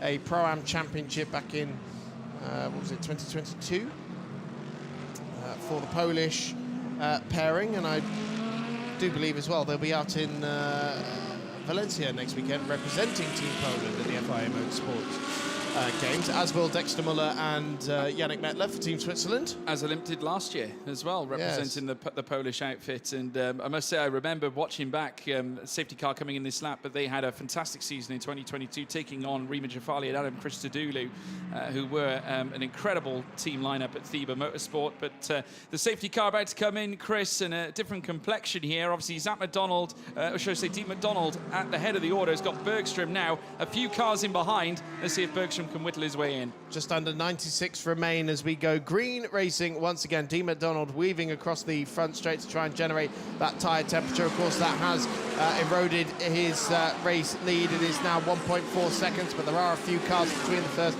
and second place machines that are already squabbling for position going into the Rettifilio, and Bergström is already being crossed up here by Thomas Eichen. It gets pushed into the gravel, so the second place car falling down the order. Marzio Moretti could be the car. They are now side by side for second place, and Moretti, the Italian, does go through in the Oregon Lamborghini into second position as Bergström is tumbling down the order now with zero momentum on the run up to the Della Roggia. Surely we've got to keep an eye out for Zach Meakin wherever he is in the order, quite a way down, I would suspect.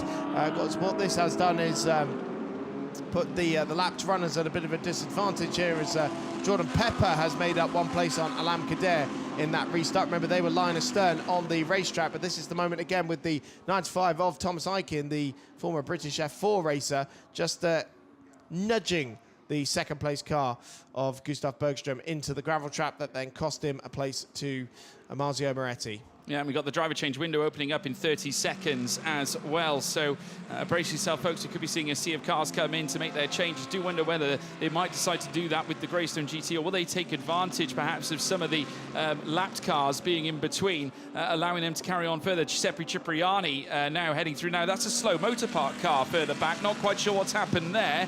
That is the 65 of Heiko Neumann heading in towards... little bit of contact there between the 55 of Jamie Stanley, who's trying to weave around this Oregon team Lamborghini car. There's a couple of them in close proximity to one another as they run down the home straight once more. You can just see there as well Bashar Mardini also in the mix of all this as they now stretch down through towards turn one as well. You've got Christian Korzanowski in the middle of that fight too, but it's still Dean McDonald out in front. They're going to come together heading through towards turns one and turns two. There is the 95 making its way. Contact. Oh, goodness, that is Jamie Stanley and Christian Korzanowski at turn one. It came to a head, as it very nearly did earlier on at the Curva Alboreto. Oh, look at the damage. Big damage for the 63 of Leonardo Polcini. His teammate Jordan Pepper has just gotten up into third position, so it's Oregon's 2 and 3 now, but the third car, the 63, looking a little worse for wear. Into pit lane has come Dexter Muller in the car barn by SBS car. We saw there Yannick Mettler getting aboard. Nico Menzel has also brought the car collection Porsche into pit lane, which I think is what has promoted Pepper. Carol Bash also into pit lane as well, which is a little surprising. No, sorry, it was Marcin Jedlinski getting in. So that's where the damage has come for Polcini. He was just collecting the Christian Korzanowski car there. Yeah, in comes Gustav Bergström, Nico Menzel now coming in for the driver change period. This is our second driver change that we have had so far in the race. Dean McDonald still continuing out on his run. More blue flags being waved as well as we see Marcos Seibert behind the wheel in P7, chasing after Vincent Abril as they sprint down through towards Ascari. Giuseppe Cipriani just allowing them to run on through. We've got Philip Salacada as well further back. Quite a sea of lap cars in between these higher-end runners as we now see once more Bashar Mardini giving way to Fabian Schiller, and also in behind the 25 Audi from Santalok also running through around the outside as they now sprint down. Yet more cars coming into the pits once more. Out comes Carol Bash, very keen to jump out, and Dominic Baumann will be stopping out as well for Mikael Pitamba to retake the helm of the wheel like he did at the very start of the race. 91 minutes and 48 to go. It's still McDonald with a 5.6 advantage to Marzio Moretti, but Moretti putting in a personal best last time still wasn't as fast as the 146 that Dean McDonald put in the last lap. Yeah, still 2/10 the advantage for the Greystone GT McLaren at the head of the field, and still Lewis Proctor has got very close company, and I believe this would be for position. Who is that behind him in the 95? Oh no, the Thomas Eichen car there a lap apart, so he's just trying to keep his car ahead of him. But Lewis Proctor currently third of the Pro-Am runners behind Michele Rugolo. They are separated by about 90 seconds, so I think that is where the safety car came into play. Lewis Proctor only 3/10 behind Michele Rugolo. Then it is the 90 seconds or so up to Diego Menchaca. That's going to close up in this driver change window, but that's where the safety car came into play. So what that's done is that's put the AF Corsa, the Blau Motorsport number 16 car, in a great position in Pro-Am, as he was with the leaders when the safety car came out. So basically everyone else in that class is just squabbling over second place unless something drastic happens once again. Christian Kozanowski into pit lane. Stanislav Jedlinski now getting aboard that car. Still 10 minutes left on the driver change window. As there is race leader slippery surface flag being shown. That's probably for the debris that is down at the Rettifilio. They just cleaned it up, and then more cars going to deposit some more debris down there. You can see it is rather strewn across the racetrack as Diego Menchaca was rejoining the racetrack there, right in front of this motorpark car of Thomas Aiken. Yeah, Christopher Arce, Lucas Turner now moving ahead of Vincent Abril, who comes into box. So it's Diego Menchaca who now makes as well on his outlap. Fabian Schiller with yet another fastest lap of the race with a 1:45. There's Leonardo Polcini. You can see the damage visible, the bodywork missing on the front left-hand side of the Lamborghini Huracan GT3. Menchaca coming into close proximity as well with another Oregon team Lamborghini just sat in behind as they now look to run, heading through the first Lesmo, and that is Marzio Moretti, who does not want to be held up here. This is essentially a lapped traffic issue here for Marzio Moretti. Unfortunately, Diego Menchaca operating out of position with Moretti just in behind, who just wants to move on up because he's in pursuit of Dean McDonald. Doesn't want to forfeit any time whatsoever because McDonald is still lapping reasonably fast as now Menchaca pulls across. Does he? No. Remains in front, and it looks like Schiller is going to find his way through as well, but he also is looking to rise up the order and chase after Menchaca for a P11th place. Yeah, that's for position. Thomas Aiken seemed like he had a little bit of a moment on the exit of Lesmo too, and there might even be some damage now on that number 95 Motorpark Mercedes in front of him. But Schiller now breezing past the Menchaca Mercedes, as is Moretti.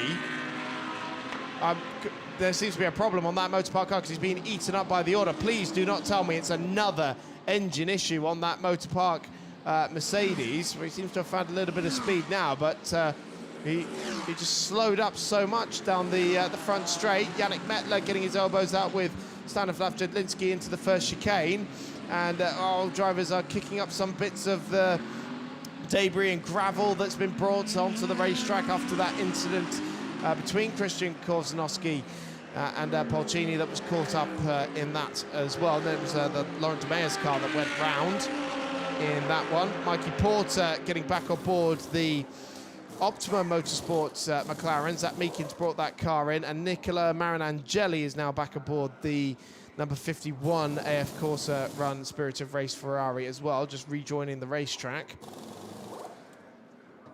Marinangeli now 1.5 behind Michele Rugolo, who's got 90.7 to find, but bear in mind, obviously, the driver change window is on, as we now watch as the cars now flurry down the Seraglio once more. That is Lewis Proctor, who's now hurtling downwards, and once more we've got Marzio Moretti being joined as well, I believe, by the Santaloc Audi as well once more. Remember, these two were caught in behind Diego Menchaca not too long ago. The 26 Audi now flying in towards turns 1 and 2, very close together, and taking the off track there.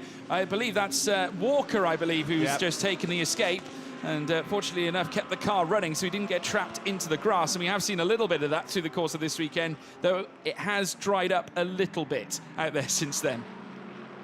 Yeah, crucially, he maintained forward momentum. Which helps. Which does help indeed, especially when you're dealing with wet grass and difficult gravel. So here's that moment. He has a little bit of a swap. Because he's just mildly off the racing line because he's got Moretti on his inside, and so skates across the grass and the gravel, and a big kick up of the water as well. Dean McDonald's just gone past the car barn. The Yannick Mettler number 54 Mercedes, which is currently in 22nd position. Still, Polcini is continuing on with a big bite taken out of the front left corner of his Lamborghini. And now Lewis Proctor trying to make a move here on Nicola Marinangeli down the inside. They bang wheels with Marinangeli closing the door quite aggressively going into the De La Rocha chicane. That is a move for position. It's for 9th.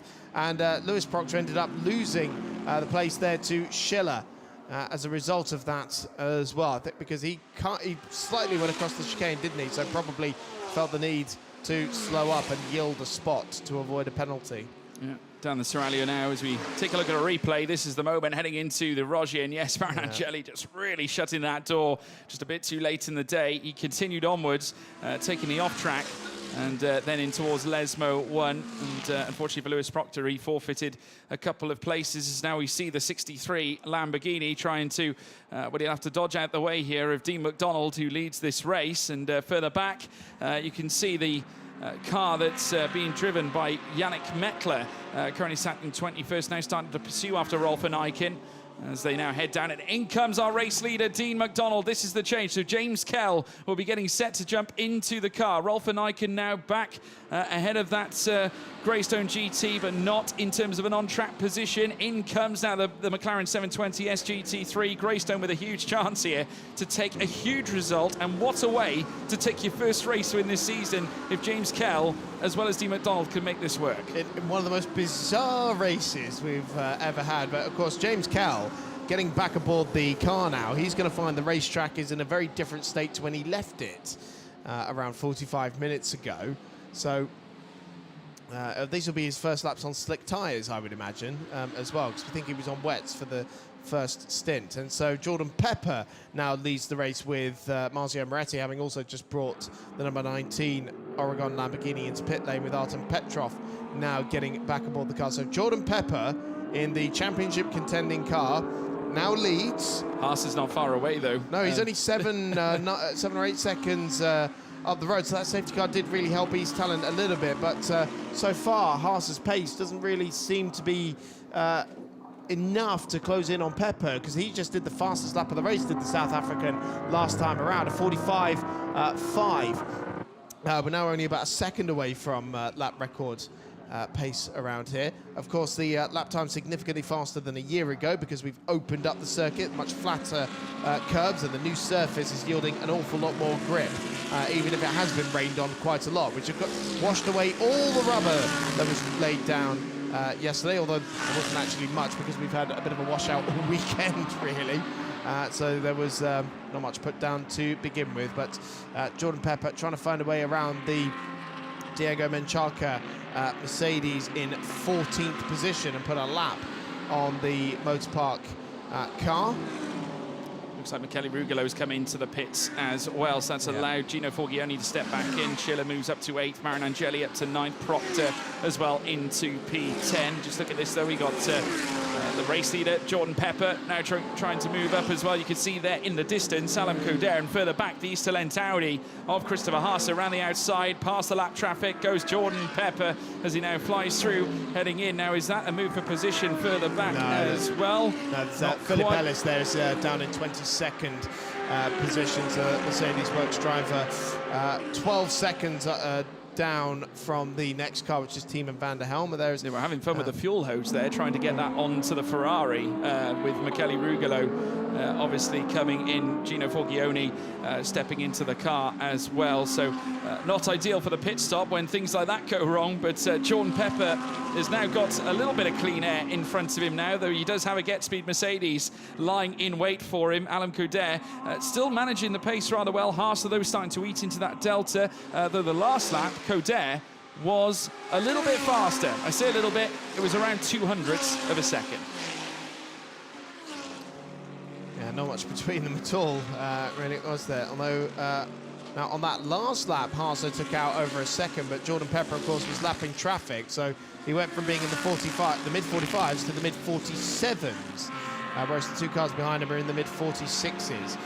Now, this is Mikey Porter banging wheels with Tiemann van der Helm in the number 7 car collection Porsche, trying to find where they are in the timing order. It's not for position, because Tiemann van der Helm is down in 21st, and the Mikey Porter McLaren is in 7th. So this is Porter maybe trying to put a lap, or Tiemann van der Helm trying to unlap himself. But it was a little harder than I'm sure Tiemann van der Helm would have ideally liked. We're going to see a little bit of the contact again. Very close to the panels. paint. Yeah. very close, but could have easily lost the grip. Anthony Bartone stepping in place of Fabian Schiller, who's been lapping very fast over the last few laps. Obviously, just looking to try and make up some of the time. We got more changes now underfoot. Here's our race leader. As of now, Jordan Pepper stepping out. Alessio Daletta, championship leader as it stands. And of course, in comes Simon Riker in place of Christopher Haase. So once again, we see the two championship contenders in the pits undertaking their second last driver change. We're pretty much, as you can call it, right in the middle of this race right now. There's only 24 seconds until the window shuts. Yannick Mettler now giving chase after Rolf van Eycken as they sprint down the Seraglio straight once more. In comes the Santalok Audi, as well as Lewis Proctor, who'll be swapping out for his father Stuart, who'll be taking the helm at Greystone GT, as it looks like Yannick Mettler has managed to dodge and weave ahead of Rolf van Eycken, so does move on up. Yeah, so this should put James Kell back into the lead of the race in the Greystone GT. McLaren number 33, Mushin Kuba Gamajek is back aboard the number 96 as well. Driver change window has closed once again, and that is Alessio Daletta rejoining the racetrack. So Kell does retake the lead of the race. Where is Alessio Daletta going to rejoin in the order? Well, he's going to be on the wetter part of the racetrack, so that's something to consider when you get on the anchors for the Rettifilio. Plenty of cars squabbling for positions. Valentin Pierberg, something going very, very slowly there in the number 6 Get Speed Mercedes. Hope all is well aboard that car. Yeah, Petrov emerging in second position.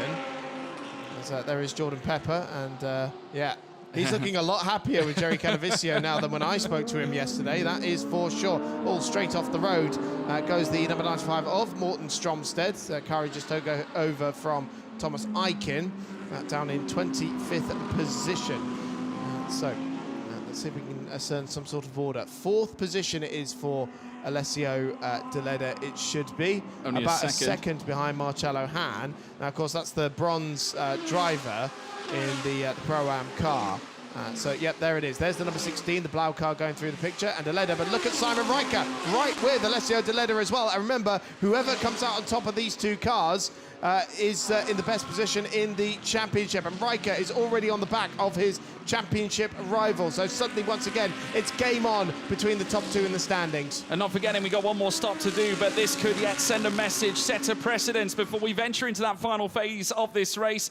We got side by side once more between the Oregon Lamborghini against the Santalok Audi as well. Flashing of the lights here from Yannick Mettler as he looks to now just send a warning across to Simon Riker as they whittle themselves around the Curva Alboreto once more. And now sprinting down the long straight, will Simon Riker send a clear message here to Alessio Daletta that they are here to fight? Both these championship contenders arriving on equal points, on 100 as they came here to the Temple of Speed. Alessio Daletta coming through to the inside. Riker just urging himself a little closer, just looks to the outside. No move being made. Daletta slightly more defensive as they climb out of turns 1 and turns 2, but the game is on. And Yannick Mettler wants to try and usurp both these cars in front of him because the car behind him, the Rolf van Eycken Lamborghini, is for position as well. They're squabbling over 17th and 18th. And so Riker now does have the Yannick Mettler Carbahn Mercedes directly alongside him going towards the De La Roggia chicane. And Mettler does seem to be quicker than both these two cars in front of him. So he usurps Riker. And so surely Riker will just want to sit behind Mettler and let him drag him back up to Daletta. Yeah, certainly will. An update as well as we saw on our standings as well, folks. We've still got Daletta in the lead of the championship on 116 points with Haase and Riker on 112. That's a 4 points gap, but bear in mind a lot can change between now and the end of the race. Yannick Mettler urging closer, this time to Alessio Daletta, looking to obviously hop in front of that Lamborghini and pursue in his own fight. Of course, he's got his own race to run. He is not part of this championship fray. Further up, of course, we have Marcello Hahn, who's currently sat in front of Daletta, fairly close in front actually between this bunch that are between Ps2, 3 and 4, as well as P5 as well. Michael Porter trying to urge himself closer as well to come in and perhaps get into the scrap of all things too, as we see more side by side here. There's Deleda up the inside, Mettler around the outside, just looking to dodge and weave through this traffic as they head down into the long straight once more. And this time Riker is on the tail this time of Alessio Deleda. Here with 76 minutes or so to go. Time to send a message, says the Easterland Audi team as they sprint down through towards turn 1. The 2 championship contenders, the rivals that have come in. Of course, Oregon not celebrating a championship since 2022 when they took it with Polcini. They're going to run toe-to-toe with a sea of traffic, and Deleda's lost out. It's going to be Simon Riker who now moves ahead of Alessio Deleda. And the number 6 Getsby car going through the gravel, and it almost looked like Riker was going to get boxed in there in the middle of the Rettifilio, but it is the Austrian who comes out on top, and for good measure as well, there's an Oregon Lamborghini between the 2 championship contenders as well. Surely Rolf van Eiken is going to try and clear Riker as quick as humanly possible, while he also tries to put a lap on Lewis Proctor there, and Eiken follows him through.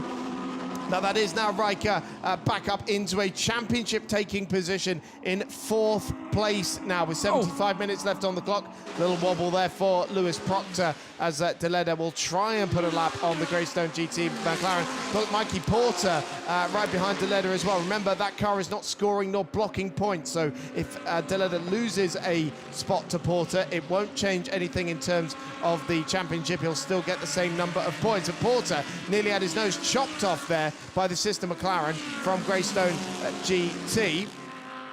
In the middle of the Ascari chicane as Yannick Mettler closes in on the car in front of him. He's got 1.6 seconds up to Gino Forgione for 4th position in Pro-Am. As on the inside, Porter, and then the number 7 of Tiemann van der Helm trying to find his way through as well. Now the Porsche and the McLaren are squabbling for position there, so that is Tiemann van der Helm now up to 6th position in the Pro-Am category. Well, I tell you what, folks, it's now on Alessio Deleda to try and at least maintain a reasonable gap in between him and Simon Riker. Remember, when the next pit stop phase comes into play, the handicaps, success handicaps, will also come to the furore, and it's going to be it's going to be served by the Easterland team. They will have 5 seconds here. A little tag here from what looks to be Gino Forgione on the back of the Santaloc Audi R8 LMS. Here is the sea of cars coming through turns 1 and turns 2. There is Simon Riker just round the outside, which became the inside, heading in towards turn 2. Alessio Deleda just got caught up in all that traffic as well, which allowed Riker to persevere onwards. We're riding on board now with Riker himself. As you can see, Deleda is on his right-hand side, and there you can see the Greystone McLaren of the Proctor pairing, and it just basically was that Riker had a better run coming out of turns 1 and turns 2. Well, it looks like he's going to get blocked in by Proctor, but then Deleda ends up getting blocked in by the Get Speed Mercedes as well, the Valentin Pierberg car. The contact before that was Gino Forgione against that Santaloc Audi. That was Michael Blanchimont, and he's now 3rd position. A spin though for the Greystone GT McLaren, takes with him the number 7 car collection Porsche. He was trying to round up one of the Oregon Lamborghinis, but sadly for the number 84 crew, their GT Open debut could be over a little bit earlier than they had hoped. That's Mikey Porter and making contact with Tiemann van der Helm. Confirmation on the timing that this would give the championship to Chris Vaasa and Simon Riker, but we do have a safety car out with 72 minutes left on the clock. So that will close up the 4-second gap between Deleda and Riker. And Riker's just cleared Marcello Hahn as well for 3rd position. So he's put a second car between, he's put a car, sorry, between himself and his nearest championship rival, with excellent timing of the safety car coming out. Right, so we're going to see it again. It was coming up against, that wasn't Deleda, was it, that Porter was trying to get around? There, I couldn't quite make out which one it was, but either way, he spins on the damper part of the racetrack, and poor Tiemann van der Helm, he was trying to avoid it, didn't have anywhere to go. Right, the yellow-tipped car. Yeah, that is. It looks like Deleda. Yeah. It is, yeah. So that was Deleda that Mikey Porter was... Porter. He's not fat, I promise you. He's actually quite slender. So he's trying to get on the inside. Oh, he just loses it on the curbing, does Mikey Porter. And sadly collects the car collection Porsche, and Team van der Helm out of the car. Big damage to that number 7 machine and a shake of the head. What a sad way for them to end their maiden campaign in the International GT Open. Mikey Porter has, at the very least, brought the Optimum car back into pit lane. But of course, this is out of sequence and it doesn't look promising. No. Quite a heavy impact coming in towards Lesmo 1 and 2, but never ideal. They're going to have to obviously put repairs to work on the car, and not ideal at all. The Oregon team managers have been reported, or certainly asked to report to race control immediately, so they will obviously have to give their version of events. And this is probably, for Alessio Deleda, the biggest issue now. If he was given a penalty off the back of that moment, I mean, that could very easily change the game. I don't think he will, George, because it was Porter who lost the back end on the inside of the corner going up on the curbing. That I don't think he even made contact with the Oregon. I think he just spun of his own accord and just missed the Oregon. So I think if a penalty's going anyone's way, it will be to Mikey Porter, sadly. But for a team boss, though, you can imagine it's it's going to be a tense time, because I mean, that could change the face of an entire championship, especially when you arrive into a Monza weekend where you're level on points.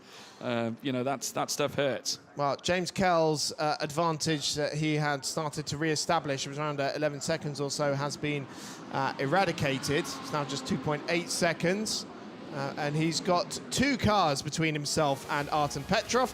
But let's take a look back at what has happened so far in this crazy championship deciding race. James Kell was an absolute demon at the start of the race on the wet tyres, while everyone was crawling around on the wet tyres in a much more damp racetrack than what we have now. Simon Riker looked like he had an advantage in the championship, but soon found himself wheel to wheel with his title rival further down the field. Contact between Rolf van Eiken and Alex Fontana. It's turning out to be a difficult day for car collection. Rolf van Eiken was given a drive-through penalty for that moment. The first driver change window saw Riker hand over to Christopher Haase, with Dean McDonald also getting aboard the Greystone GT McLaren.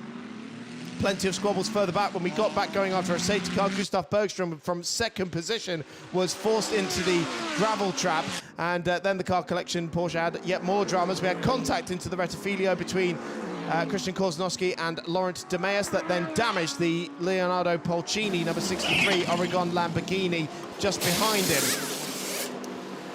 Further driver changes at Oregon, with Jordan Pepper and Alessio Deleda handing over the car between one another, and then a decisive moment in the championship potentially. Simon Riker somehow finding his way through on Alessio Deleda in a sea of cars. We're back under safety car conditions though, because of this moment with Mikey Porter trying to get ahead of Alessio Deleda, ended up spinning the Optimum Motorsport McLaren and into the path of Team van der Helm. All 3 car collection Porsches have been in the wars today. They are rounding out their maiden season in the International GT Open with a bang, that is for sure. Sadly, Nico Menzel, currently the last healthy car from the German outfit, left in 10th position overall. We're under safety car conditions with a little over 1 hour remaining, 67 minutes. James Kell leads for the Greystone GT McLaren. They have been the benchmark for this race so far in this 500-kilometer race. Artem Petrov in the number 19 Oregon Lamborghini is in second position, with a few cars separating himself and the race leader. Simon Riker now up to third and in a championship taking position, but we still have one more driver change to go. In the Stalent Racing Audi, Marcello Hahn leads in the AF Corsa, or in the Pro-Am in the AF Corsa run. Blau Motorsports Ferrari safety cars have given him quite a healthy advantage over his nearest rivals, which is Carol Bash in the Olymp Racing Audi, the 777 car in 9th position overall, and Yannick Mettler, who had just taken 3rd position away in the car barn by SBS Performance Mercedes, the number 54 car, just getting ahead of Michael Blanchemont in the Santalok Audi. In AM, it is still Team Motorpark and Timo Rumpfkarl, the team boss at the German outfit, in 21st position overall. That leads. Stanislav Jedlinski is the only other remaining car in AM after Kiki Saknana made the barriers at Ascari earlier on, which We had an extended yellow flag period for that recovery. It's been a very eventful race so far. We still have, a stint and a half left. 16 minutes until the driver change window opens up once again, which is when the handicaps will be served as well. So remember, East Talent having to take 5 seconds of handicap. Their title rivals are not hindered with such. Look at the positions gained, though. There was huge movements up and down the order since the original starts. We're going to go green again shortly. Yeah, we certainly will. Safety car coming in this lap. We just caught a brief view from inside the race direction. Obviously at race control. But very shortly that safety car will be coming in and we'll be back under green flag conditions. Still James Kell out in front, the same place he was at the very start after that hugely impressive race getaway, managing to make the most on the tyres as the conditions were quite rain-soaked. It's very different now. It's dry. Just look at the patch coming through the Ascari chicane there. All the cars able to take it on fresher, slick tyres. Obviously, very soon those tyres will be changed in the next 15 minutes and 20 or so when the drivers come in to serve their final pit stop before we take the final stint of this race. As it stands, it's still James Kell out in front, taking over from D. McDonald. Artem Petrov in second place, hoping to move on up, but he's got a sea of lap traffic to make his way through. Well, I say that, he's got 2 cars to make his way through, as well as Yannick Mettler in behind, separating he and Simon Riker, who currently leads the championship alongside Christopher Haase for East Talent Audi. But as James Kell now comes across the start-finish line, we're going to put pedal to the metal for the 3rd time here in this race now, and it's Kell Petrov. Look at the gap that Kell has managed to spring. He leapt for his life, and look at this as well. We have got what looks to be the car belonging to Anthony Bartone coming in towards turn 1. He has got Artem Petrov just locked in the rear as well, all nice and clean coming through turns 1 and 2, and Petrov managing to get past Yannick Mettler. There is Christian Korzanowski, I believe, who might have actually handed over to Stanislav Jedlinski here at this stage of the race so far, but back under green, and they fly now through Curva Grande. Oh, Nico Menzel in the wars again in that car collection Porsche, having to take to the grass to get around Stanislav Jedlinski. That could leave him exposed as he managed to get ahead of Karel Bash, but now the Polish driver might fancy a run back through as the number 96, that's the pole sitting car of Kuba Marziek, Gamaziek, I should say, that ended up a little crossed up going into the De La Rogia chicane. Simon Riker finding a way through, Michael Blanchimont there putting a lap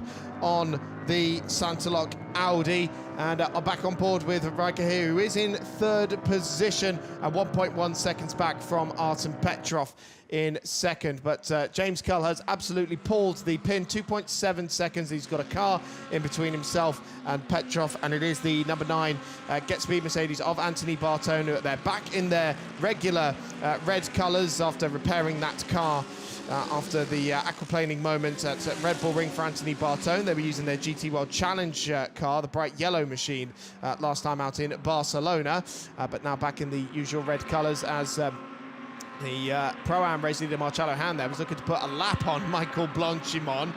So that would have been 4th position in Pro-Am, as Nicola Marinangeli in 6th position is only a couple of seconds away from Alessio Deleda, but he's got a flurry of motorpark cars bearing down on him. The one directly behind is Gamaziek in 6th place there, and then Diego Menchaca as well. So that's all for position between those 3 cars. They make their way through the Rettifilio chicane, and Menchaca ended up going into the back of his teammate, I think, a little bit there, and giving Gamaziek a little bit of a nudge out of the first chicane. Yeah, coming out of Rettifilio now through towards Curva Grande. We're right on board here now with Alessio Deleda, obviously fresh after the little moment not too long ago. He's trying to chase after Marcello Han on the run down in towards the very tight and twisty Rogier chicane. Still, though, remaining in behind Deleda, who was caught up in that moment, obviously with the McLaren 720S GT3 belonging to Optimum Motorsport not too long ago. Still, though, remains inside that top 10, in the top 5, in fact,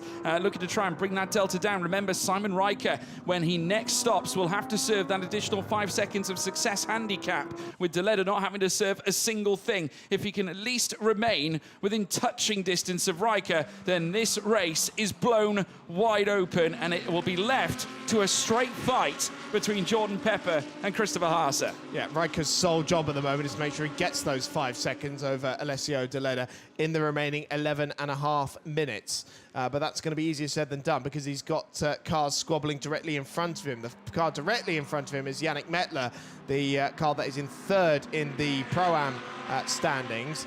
And the Oregon in front of him is the second-placed Artem Petrov, who's about to be usurped by Mettler, who's trying to go after Anthony Bartone, because that's a battle for position between Mettler and Bartone, 11th place overall. So Mettler side by side with the second-place car coming down the front straight.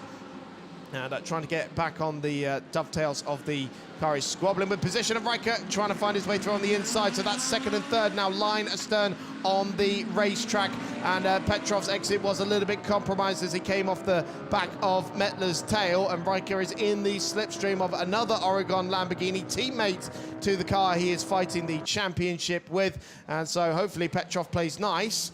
But Riker still following in the Lamborghini's wheel tracks when they get into the De La Rocha chicane. But if he's quicker than Petrov, he does need to clear him as quick as possible because he's got a 5-second margin to build up over Deleda. Yeah, Oregon currently with 3 cars currently sat in this fight. They've got a sea of them. They've got one in second place and obviously Deleda in 5th, but they've also got the sister Rolf and Eichen car, which is currently in 14th place, slightly out of position and currently stuck in behind Deleda. It's seen better days with that big bite out the front of it. It's had a slight bruise, we'll call it that. Yes. So they now sprint down the Serralio Straight, heading down towards the Ascari chicane. It is still, though, James Kell, 4.8 to the good right now, but nearly 0.8 of a second difference. Whoa. Alessio Deleda getting all over the curb and in a pursuit after Marcello Hahn. That was extremely risky. And now Rolf van Eiken starts to urge closer in a bid to unlap himself. But we've got 2 Mercedes now locked in tandem. We have got Anthony Bartone, Yannick Mettler, both grouped together representing the Get Speed and SPS Performance Mercedes outfits. As now we see them cascade through this next right-hander this time around. That is the Marin Angeli and Vincent Abril car moving past Rolf and Eichen as they make their way down the long straight. Yeah, so putting a lap on the 63 there, but the car right behind them is the Diego Menchaca car. Oh, as Yannick Mettler tries to take the overall position on Anthony Bartone into the first corner, did manage to do so.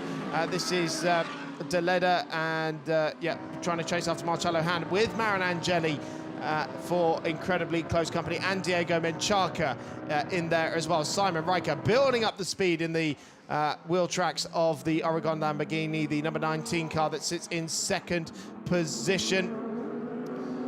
Marin Angeli trying to keep Menchaca at bay as well. This is all really, really crucial because both of our championship contenders are in the midst of a fight. Very risky stuff for 2 cars that just need to keep it clean as Deleda get it tight to the inside of Lesmo 1, trying to find his way around the Marcello Hahn Blau Motorsport car and very nearly opening up the door for Nicola Marin Angeli in the spirit of race Ferrari just behind him as well, but still it is the Lamborghini that splits the 2 Ferraris. He's in an AF Corsa sandwich, of course, as well, because Marcello Hahn, it's a Blau Motorsport car, but it's run by AF Corsa.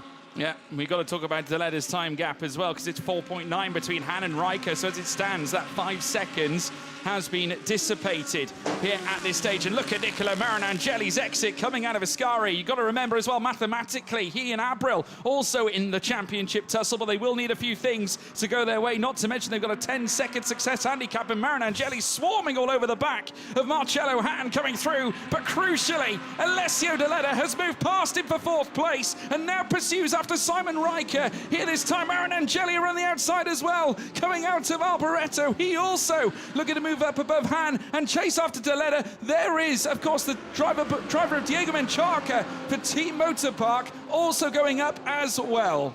Yeah, Menchaca managed to take both of them on the exit of the Alboreto corner. Incredible driving from the Mexican in the Team Motor Park. Driver as it straight on goes Nicola Marin Angeli in the Ferrari. So he'll might drop a position there. So it is now Deleda 4th, Menchaca 5th, Hahn in 6th, Marin Angeli in 7th. But maybe he just lost the place there to Kuba Gamaziek. On the exit of that corner, we're about to see. So they emerged through. Yes, he did. He lost the place to the pole-sitting car. And who's that right behind them as well? Oh, the Blau Motorsport car is dropping even further down the order as well. So he's now behind Nicola Marin Angeli. And the Carol Bash car is for position as well. Carol Bash now into the lead in Pro-Am. In 8th position, so that safety car brought him back onto the coattails of the AF Corsa Run machine, and Olymp are now in the lead in Pro-Am in that Audi that just went through the picture. Yeah, managing to now move up into 8th overall, but also in Pro-Am P1. But this race is far from over. 56 minutes to take us home. There is the Santalok Audi R8 LMS now making its way through the tight and twisty, or should I say, well, it's been opened up a little bit since the Ascari chicane, but still being pursued upon by a sea of cars in behind. James Kell, who can just enjoy himself out there for now, though he still has Artem Petrov chasing him down. 6.4 is the gap, but the gap between now Deleda and Riker has extended somewhat. It's 5.5 now. It's outside of that 5-second window as we now watch as Diego Menchaca now hurtles onwards down the straight. He has got, I believe that's a fellow motor park car as well on his inside. And then further up, we have got Deleda trying to make his way through some of the traffic as he passes the Santalok, heading down in towards turn 1 this time in the Lamborghini Huracan GT3. As they now enter turn 1 and out of turn 2. Menchaca trying to pass sea of cars. Santalok having to take the off track as they escape out of turn 2. And there's Carol Bash, your Pro-Am leader, and P7 overall. So Kuba Gamardziak now in 5th position ahead of his teammate Diego Menchaca. They started 1st and 3rd on the road. It's easy to forget that because they were outside the top 10 during the wet starts to this race. And Michael Blanchimont in the Santalok Audi starting to split up this battle, but there is Deleda in 4th, Gamardziak, Menchaca, Bash now in 7th, then Marin Angeli and Nico Menzel, who's also found his way through on Marcello Hahn, who's got a lap over Yannick Mettler. So Podium still looking pretty safe for AF Corsa. Menzel and Marin Angeli banging wheels down the Seraglio, and again banging wheels, and again banging wheels. How many times do they want to do it on the run into Ascari in their squabble over 8th position? And Menzel trying to go around the outside, Marin Angeli having absolutely none of it. The paint being rubbed off both the Ferrari 296 and the Porsche that now sits behind, but it was Marin Angeli who reigned supreme in that instant fight, and now moves on, heading down towards Cabral Barreto this time around. James Kell now 6.9 ahead. Last lap was a 1:46.770. That is better than the 1:47.080 that the lap was set before for Artem Petrov. Now let's take a look at the moment again, rubbing the paint off each other as they came toe-to-toe, heading down the Seraglio straight, and returning the serve was Nicola Marin Angeli heading in towards Ascari. But this time, Marin Angeli making it through, heading into the Ascari chicane, that's for sure. Oh, but off goes Menchaca going into the Rettifilio, just got a little crossed up, didn't want to hit his teammate. Surely that's going to lose him a place to Carol Bash on the exit of the corner. Yes, it does, the Polish driver with the momentum, and so that's now 6th position for the Pro-Am race leader. Yeah, Gamardziak also on the tail of Alessio Deleda, as well as they look to fight over P4. So that's 3/10 now between them as they cross the timing line, coming into the Roger this time. So the Italian has got a different contest on hand here. And remember, Gamardziak, part of that Lucas Dunner pairing that stuck their car on, well, average pole position heading into the start of this race. They didn't have an easy getaway. Obviously, the way they strategized the opening stint didn't necessarily go their way. It went more the way, obviously, of James Kell, our current race leader, is now it's 5.7. The gap, obviously, surpassing that handicap that, of course, Simon Riker will be taking later on. So it does mean that they have a fairly equal footing coming into the pits. If anything, 7/10 goes Simon Riker's way as they race through the Ascari chicane. It could grow even more if Gamardziak and Bash and co find their way through on Deleda before the driver change window opens in about 2.5 minutes time. So it will be anybody who decides to bail in straight away, it will be a 50-minute dash to the finish, so just shorter than an average GT Open race. Gamardziak to the outside of Deleda going towards the curve. Alboreto opens up the door for Carol Bash on that tighter line, who tries to find his way through in the Audi, but Gamardziak with an excellent exit draws alongside the Lamborghini on the outside of the Alboreto corner. Carol Bash is going to try and make it 3 wide potentially. He's hoovering up the slipstream of the Mercedes and is going to give his countrymen a little bit of a bump draft down the front straight, and they might both clear Deleda by the time they get in in there. Gamajiak is clear. Bash now going on the brakes on the outside, and it's 2 in 1 for Carol Bash. That's a fabulous overtake there from the pole. Carol Bash, Pro-Am leader here in this race, but still being pursued by Kuba Gamajiak, who now rounds Curva Grande once again. Alessio Deleda left behind by these two as they now make their way around towards the Rogier chicane. Further back, you can see Diego Menchaca also getting close, having a look up the inside, heading down in towards the chicane this time around. Bash now overall P4 with Gamajiak up to 5th. Those two will continue to fight, but Bash, more importantly, has that Pro-Am lead. Rubens Barrichello jumps ahead of Rolf Nijkin. That is for 14th, as Nijkin now finds himself 2 seconds behind him, so he must have had an issue at some point. This is giving Jordan Pepper a little bit more work to do in his second stint, but the two cars that just overtook Alessio Deleda do have handicap. So the 777 has 5 seconds, and the 96 has 10 seconds to take.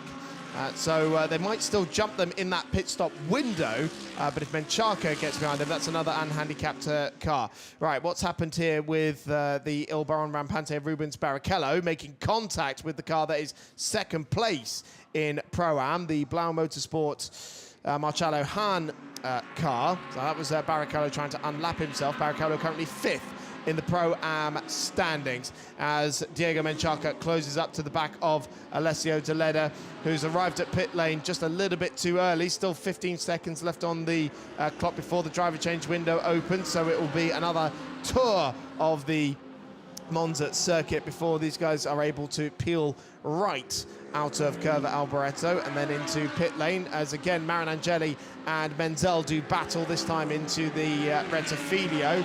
The battle for second place that includes our champion-elect, as it stands, if it stays like this, with Simon Riker on the back of Artem Petrov for second position overall in this race. Carol Bash a further 5 seconds back. So that battle definitely did help open up the gap between Riker and Deleda. Remember, Riker is going to take 5 seconds of additional handicap when he hands over the car to Christopher Haase.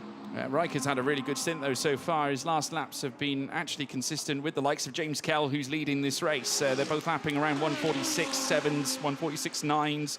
So this is looking good so far for Riker, as long as he can keep this in tow. Not forgetting, though, they have got to serve that 5 second of success handicap, but as it stands, it's been mitigated through the course of this race, with Deleda now 1.3 behind Gamaziak, who, by extension, 1.1 behind Carol Bash, who, by extension, 4.6 behind Simon Riker. So there we go. There's going to be quite a bit of work for Jordan Pepper to do when he steps into the car as the driver change window opens up here now on this lap. So brace yourself. You're going to could be seeing Riker come into the pits as soon as this to allow Haase to claim the wheel of this Audi R8 LMS. Watch your screens, folks, as now in comes championship leader Simon Riker.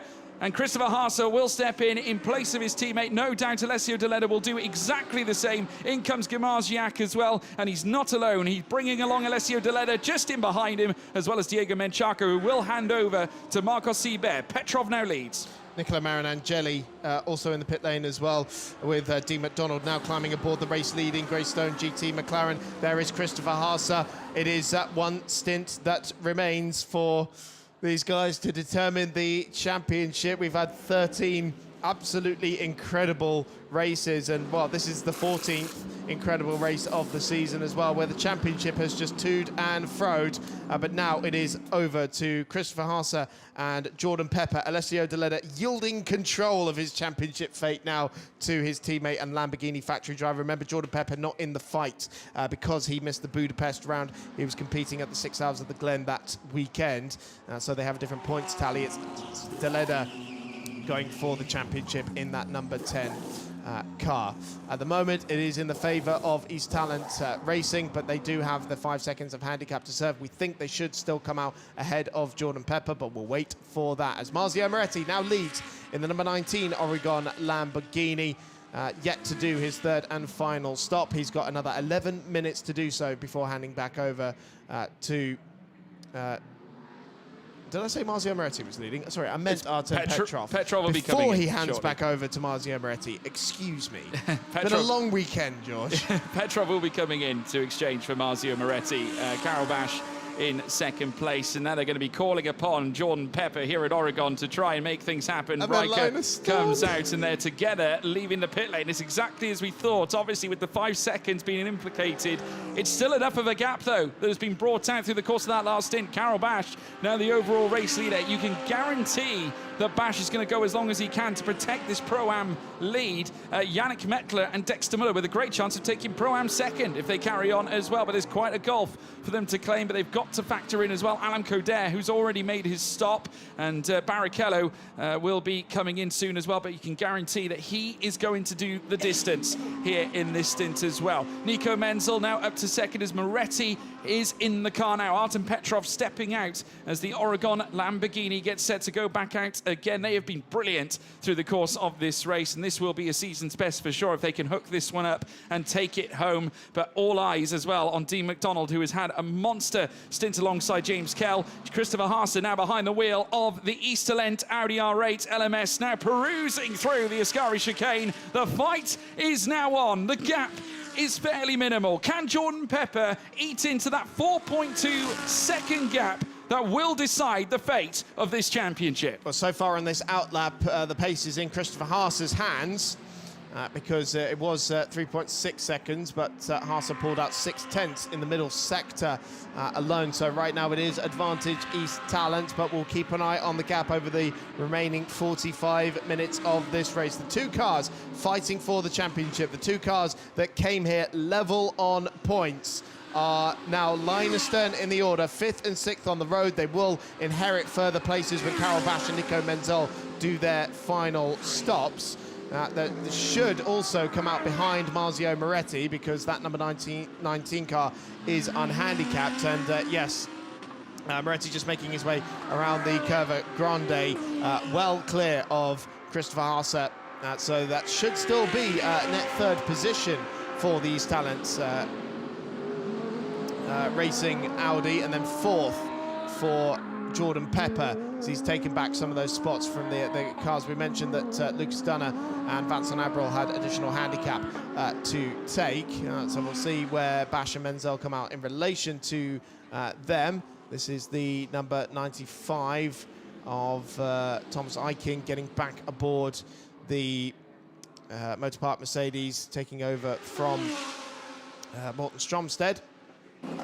Final pit stop at SBS as well, with Dominic Baumann getting back aboard the number 20 Mercedes in for Mikael Batamba. It's an awful lot of gravel now at Ascari, isn't there? That looked a little bit more recent. Somebody's been kicking it up there. Yeah, it's been the centrepiece for a few moments as well. We saw Kiki Santana barreling off there not too long ago, and also Christian Korzanowski took a straight line heading through onto the grassy verge, but luckily enough kept the momentum going in the Olymp Ferrari 296 as we now rejoin the car that is essentially our net race leader. It's Dean McDonald, who is still in 3rd place for the Greystone GT overall, but Bash and Menzel still yet to pit. Marzio Moretti in 4th spot as well, but no doubt will be net P2. Has got 9.9, nearly 10 seconds to find on McDonald.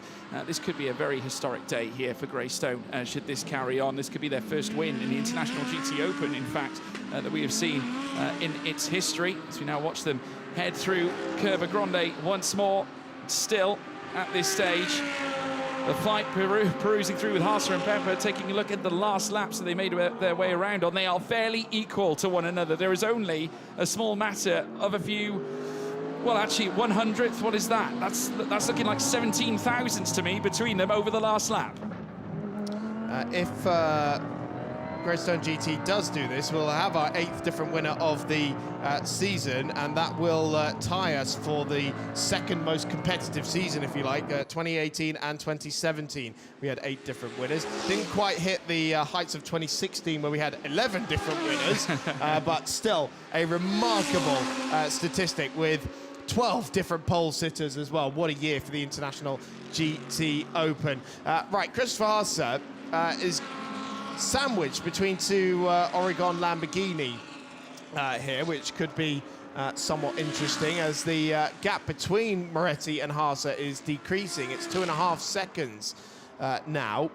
in Moretti's favour, having just got aboard that car that is a net second, and Haase closing him down. And yeah, I can't imagine that Moretti's just going to wave by the championship rival of his teammate in the closing stint of this race. So maybe it's not over for Jordan Pepper just yet, even though they are very, very evenly matched on pace at the moment, RR2 championship contenders. Still, we are waiting for Karel Basch and Nico Menzel to bring their cars into pit lane. Still another 5.5 minutes left on the driver change window, so don't expect that any time soon. Last time around, Jordan Pepper 2/10 slower, though, than Christopher Haase. It was a 46.5 against a 46.7. A lot of time still remains, though. 42 minutes, just under that, nearly 41 now, as we creep on the 41 minute and 10s. As we watch now Christopher Haase head down into Rogier, there is Jordan Pepper, who is urgently trying to fight forwards in this first sector alone. His sector time in the first is actually faster than Haase's by over 1/10 of a second, but it's all about the second and third split as well. In comes Rubens Barrichello with Giuseppe Cipriani, the AM champion, now heading back into the car for a first Pro-Am visit this season, of course, for the Il Baroni Rampante team, and that brings an end to Rubens Barrichello's race here, his very first race in the International GT Open for the first time since F3000, racing for the Il Baroni Rampante team. A lot of legacy there, where he would finish right in the higher echelons of that championship. In comes as well Zach Meakin, Michael Porter. They'll be swapping out and exchanging ahead of the final stint as well. It looks like Valentin Pierberg might have just licked up some of that gravel as well on the escape heading out of Lesmo 2. As we now watch as they sprint down this long straight. In fact, it's Aaron Walker behind the wheel of that Get Speed Mercedes as it stands, and he's chasing after the Proctors, who currently sit in front of the Mercedes that sits just in behind. Of course, Philip Ellis, the Mercedes factory driver, at the helm of that wheel. Also, as we now watch them head through the Lesmo, this is the moment where Aaron Walker just takes up the gravel. Actually, he had full 4 tyres committed in that gravel trap coming out of Lesmo 1, but did well to keep the car and then push it back onto the track coming out of Lesmo 2. Fuel being inputted into the McLaren 720S ahead of their final stint. So that was 7th in Pro-Am being disputed between Proctor and Walker in that Optimum Motorsport. McLaren now down in 27th position after their spin and contact with the car collection Porsche at Lesmo 1. They had to come into pit lane out of sequence, out of the pit stop window as well.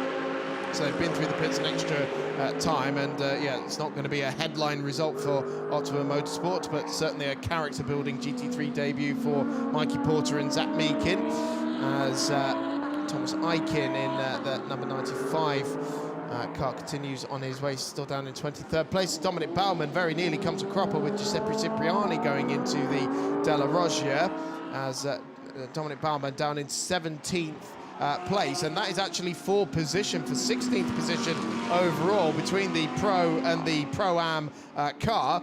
Baumann, the Austrian, trying to find his way through. Remember, it's Cipriani, the bronze class driver, at the wheel of the Lamborghini in front of the silver graded Baumann, who's flashing his lights down the Seraglio towards Ascari. And yeah, not the day that SPS would have been hoping for, I'm sure. They would have been hoping for a top 10 at the very least, but it's been a very interesting day for everyone. Right, Christopher Haase now has a much clearer view of the rear of Marzio Moretti's car. The gap between he and Pepper is continuing to increase. It's now 4.8 seconds, but now he's coming up to the hind legs of a donkey in the form of Marzio Moretti. Yeah, and obviously Moretti, his allegiance stands with Oregon, as you'd expect, and as we just saw there briefly, Pepper just rounding out of turn 2 at Loretta Vilio, and 4.7 to find on Haase, who's now in 5th place and on the tail of Marzio Moretti as they head down in towards the Rogier chicane. Vincent Abril jumping ahead of Dexter Muller, who is currently in the pits and has jumped in place of Yannick Mettler. Of course, we've got Jadlinski coming in for Karel Basch, who did that second last stint. The pole now back in place of the other pole driver, with Gustav Bergström hopping in place of Nico Menzel, and this will allow Dean McDonald to take the overall lead back here in this race in the GT Open 500 here at Monza. Here we are, back again with Haase, chasing after Marzio Moretti. There is the car collection team, now exchanging Bergström for Menzel at this stage. They now head down into Ascari once more. There is the sister Oregon car in behind Moretti as well. Let's take a look at this moment as well. This is Cipriani, who is meeting, I believe, Mikael Pitamba. That is Baumann getting Baumann. past finally for 16th position going into the Alboreto curve. So, yeah, that's 16th position for the Austrian. We saw him trying to make that move on Cipriani a little bit earlier on and out-dragged him. Oh, he wasn't happy with Cipriani. He's waving his hand frantically at the Italian. Goodness me. We had enough of that on the road on the way down here, but now side by side for second position between Christopher Haase and Marzio Moretti. The East Talent Racing Audi trying to crowd the Lamborghini a little bit on the inside, coming down the front straight, absolutely neck and neck as they blast down towards the Rettifilo once again, passing Carol Bash, the Pro-Am leader, out of pit lane, but Marzio Moretti will stand his ground on the inside. Haase taking all the curb and even more going through the first part of that chicane. He certainly did. They were nose to tail, and then became side by side, and they were manacled together on the run down towards the Rettifilo. But Curva Grande now steps up here for both Moretti and for Haase. Credit to Moretti's determination. He wants a podium. Here comes Haase again with another look up the inside, and not forgetting, the longer this carries on, this will allow Jordan Pepper to enter the fold. And already in this first sector, it's a 33.6 at this stage for Pepper, as now Haase goes around the outside, coming through Lesmo 1. Once more, it's Lamborghini and Audi coming together. Oregon versus East Talent. Haase with the long way round takes P3 away from Marzio Moretti as they now charge down the Serrano straight. Second position for Chris Haase with a move of the ages around the outside. Absolutely sensational stuff. It came so close to absolute disaster for the East Talent Racing team, with millimeters between himself and the Oregon Lamborghini. But Marzio Moretti tried his damnedest, but he couldn't keep Christopher Haase at bay, and that is now a much more secure position in terms of the championship for East Talent, as they are now in second position, 12.2 seconds back to Dean McDonald. Absolutely incredible stuff to round out the championship right here at Monza. Yeah, truly remarkable. What a manoeuvre from Christopher Haase. It was needed, it was necessary. Had to hop ahead of that Oregon team Lamborghini car, but Jordan Pepper surely has to persevere. They can't leave anything to chance. We've still got over half an hour to go, 34 minutes and 25 to be exact. It's Dean McDonald who still leads, but it's 10.7 seconds now behind Christopher Haase in second place. A podium in what could be a championship victory would be a remarkable way to celebrate, especially here at the Temple of Speed. Marzio Moretti also doing a sterling job. Once more, an Italian driving an Italian car for an Italian team here under the sunshine here at the Autodromo Nacional di Monza. Here's the moment again, a little bit of contact between the two as they rub the paint off each other, coming through Lesmo 2, but Haase with the long way round, managing to move up into third place. And Peter Riker just looking there pensively, doesn't want to certainly celebrate too much just yet. There is still well over half an hour to go. Oh, and Jordan Pepper kicking up a little bit of the gravel on the exit of Lesmo 2. So he's certainly pushing out there. Haase very nearly did the same when he was passing Marzio Moretti as well. Absolutely incredible stuff. And yeah, it's looking fairly calm out there in the garage. Lead gap came down by a couple of seconds on that previous lap. It's now down to 10. What happened on that last lap? It seems like Dean McDonald might have lost a bit of time in the middle sector. Well, I'm not sure. I can't really find where the time's gone, but it was definitely 12.5 seconds not that long ago, a lap or so ago. Now down to 9.7 as Christopher Haase does that car's best lap of the race, a 45.6 in second position. And on course now for the championship as Lucas Dunn has made his way through on Gustav Bergström for 6th position. The pair of them ahead now of Marcin Jedlinski, the Pro-Am leader, who has 40 seconds or so, 41 seconds or so over Alam Kader in second position in that category. He is lapping 3 seconds a lap quicker at the moment, so it's between Olymp and AF Corsa for the last Pro-Am victory of the season. It's a tall order for Alam Kader, as Fabian Schiller just made his way past Dean McDonald, the race leader, unlapping himself against the Greystone GT McLaren. I'm sure that McDonald's not going to argue that one too terribly much. No, not at all. Here's an update for the championship, folks, after that last move as well from Haase. 124 points for Haase and Riker at the top of the championship. 8-point gap then to Alessio Deletta in second on 116, should it remain like this. Jordan Pepper, though, going to work. He set a personal best in the first sector with a 33.4 in sector 1. Couldn't quite reciprocate, though, in the second sector split. It is still Haase lapping faster in sector 2 with a 35.762 against Pepper's time of a 36.272, as we now watch them fly around Curb Alboreto. Well, I love that graphic. So Jordan Pepper up 17. Incredible stuff. Right, more dramas for the number 6 Get Speed Mercedes coming up against the ISR. So Aaron Walker being squeezed off the road by Felipe Salacada going into the Rettifilio, and I think that might have been full position at the time. Because Felipe Salacada down in 17th position and now 6th of the Pro-Am runners, closing in on Giuseppe Cipriani, who's only a second and a half up the road. Lewis Proctor also trying to gain on that as well. The Pro in the Pro-Am lineup, whereas Cipriani the Am. So that incident is going to be under investigation, unsurprisingly. There's Cipriani, Salacada, Proctor, and then Tom Jackson a lap down on those cars. Yeah, it's Proctor and then Rugolo, the next car, then Aaron Walker. This is all for Pro-Am position from 5th down to 9th as it stands. Chris Farser now on the back of Dexter Muller, trying to put a lap on the Pro-Am Mercedes. Heading down towards the Ascari chicane, blue flags being waved, of course. So Haas is continuing to bring down the lead gap. It's now 7.7 seconds. Lost a little bit of time in that middle sector to Dean McDonald as he was lapping the Mercedes. But overall, the gap is going very much in the Audi's favour. And with just under 30 minutes left on the clock, I would not put it past Christopher Haase to close down our long-time race leader. That car that has led since the exit of the first chicane on the first lap.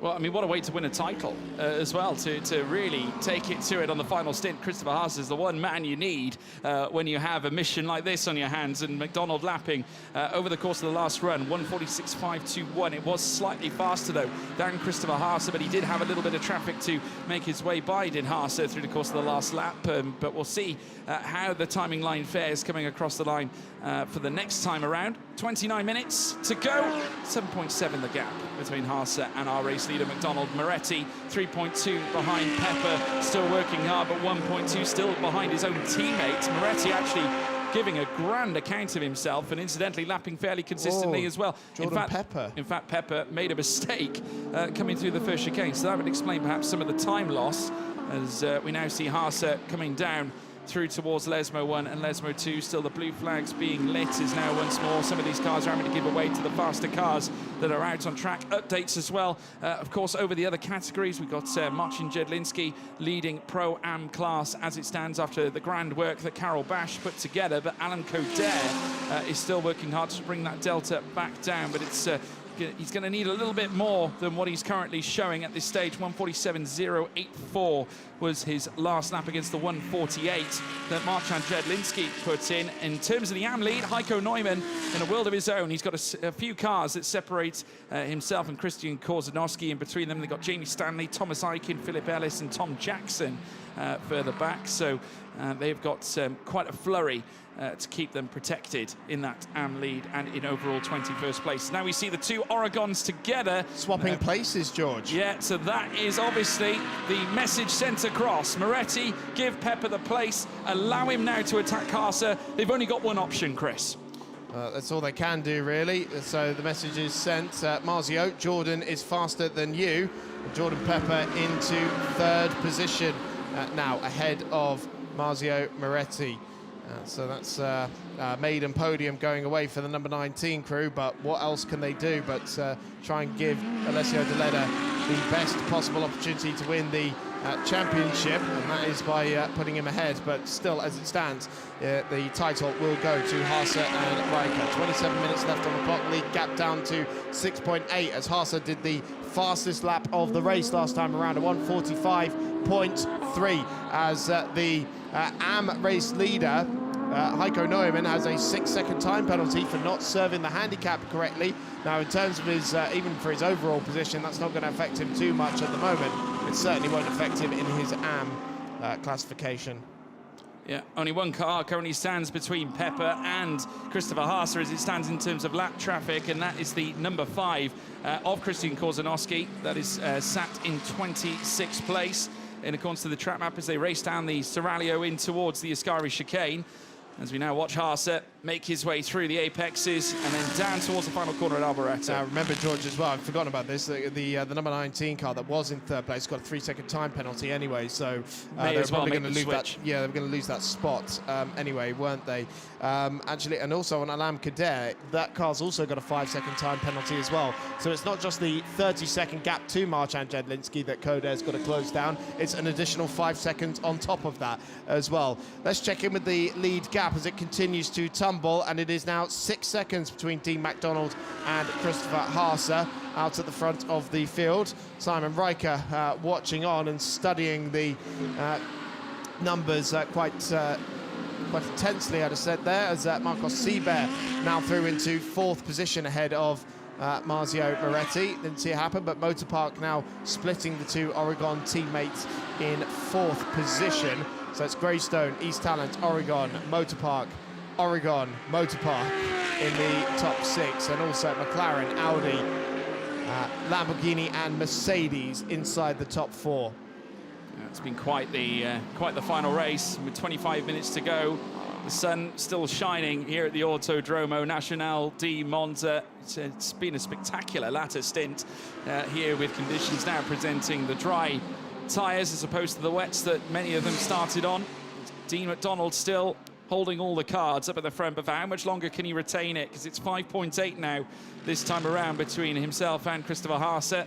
And in the first sector on this very lap, it was a 33.783 for Haase against the 33.933 for MacDonald. And again, even coming through sector 2, another 0.3 found plus from Haase as he now closes that gap to 5.5, and it will continue to cascade down. And this is plenty. There's plenty of time here with 24 minutes and 20 to go. Fabian Schiller going fastest with a 1:45.010.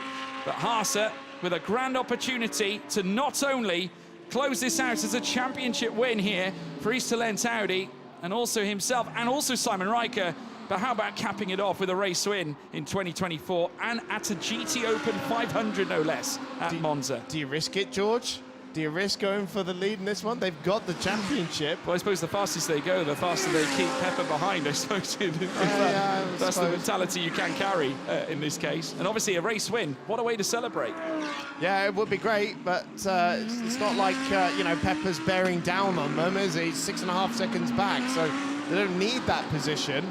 I know it's a slightly boring answer, really, but the boring stuff is what wins championships normally.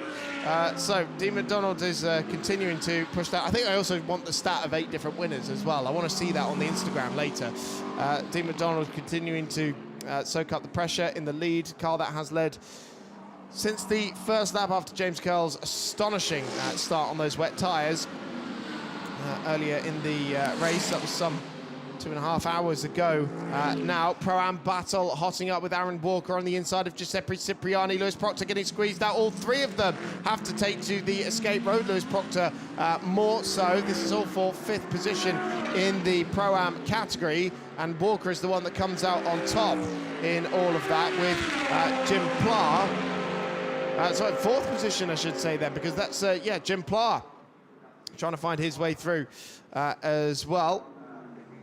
And it comes out ahead. Oh, no, sorry, that's not Jim Pla, it's the ISR Audi, excuse me. Philippe Salacada in the ISR car, coming out just ahead of Cipriani. Then Gino Michele Rugolo in the 88. AF Corse at Ferrari, just behind Cipriani there as well. So, yeah, this is 5th, 6th, 7th, 8th and 9th in Pro-Am, all being disputed with the Tom Jackson Mercedes, the penultimate car in this queue, not really part of the battle. He's down in 13th in Pro-Am. Yep, start hustling down towards Ascari again.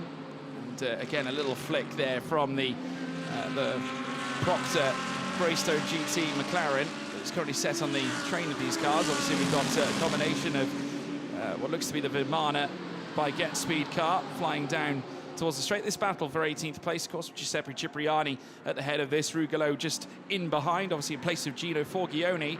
So now watch them cruise through. The next right-hander further on in this fight as well. We have, of course, got Lewis Proctor at the tail end of this field, who will have no qualms about trying to make moves, as this time around Giuseppe Cipriani comes under attack. This time Rugolo pouncing in this stage, and also coming into this as they look to send it heading down through towards turn 1. There is Cipriani, in comes as well. 5-second time penalty for cars 75, so that's going to Philip Salacada of ISR Audi, as we now watch them come through turns 1 and turns 2. Lewis Proctor managing to dodge and weave ahead of the Vimana by Get Speed Mercedes. That's the 108 of Tom Jackson as they now cruise through Curva Grande, so cruising past that lap traffic. Yeah, so that'll demote Salacada from 6th in Pro-Am, behind all of these guys, behind Rugolo, behind Cipriani, behind Proctor as well. That was the collision we saw earlier on for Philippe Salacada. So Cipriani tries to keep Lewis Proctor at bay here for 8th position in his class.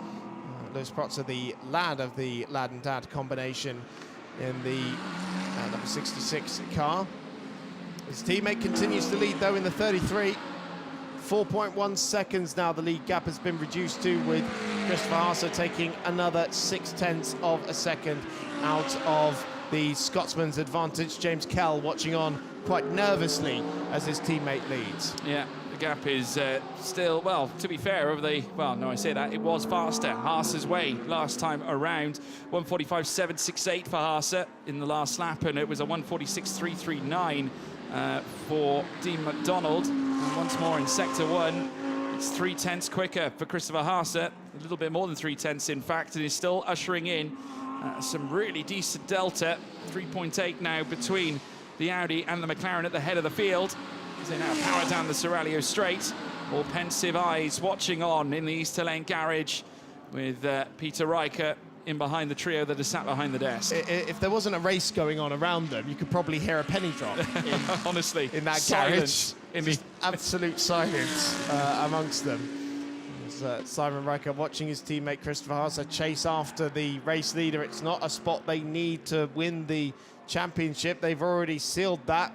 7.4 seconds is their advantage now over the title rival of Jordan Pepper in the number 10 car that sits in 3rd position, but the gap's coming down so quickly up at the front of the field.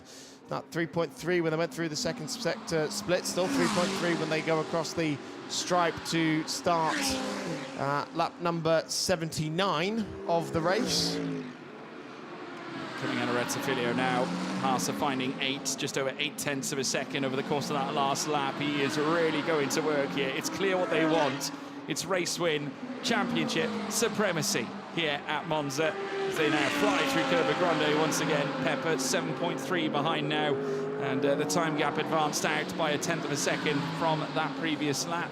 It was a 1:45.619 for Jordan Pepper, which unfortunately will not help him in getting closer to Christopher Haase at this stage. And it's quite a sensitive point now. We're coming into the final 18 minutes. And trust me, that'll go very quickly the longer this race carries on. And just look at this, he's broken to within 3 seconds now, Christopher Haase. He's well within shot now here of Dean McDonald, as they now send it down Seraglio once again. Marco Sibert, in fact, might yet be a thorn in the side of Jordan Pepper very soon. 1.4 between them, and I must say, Sibert, his last lap was a 1:45.4380. It was a personal best, and also nearly 2/10 quicker than Jordan Pepper.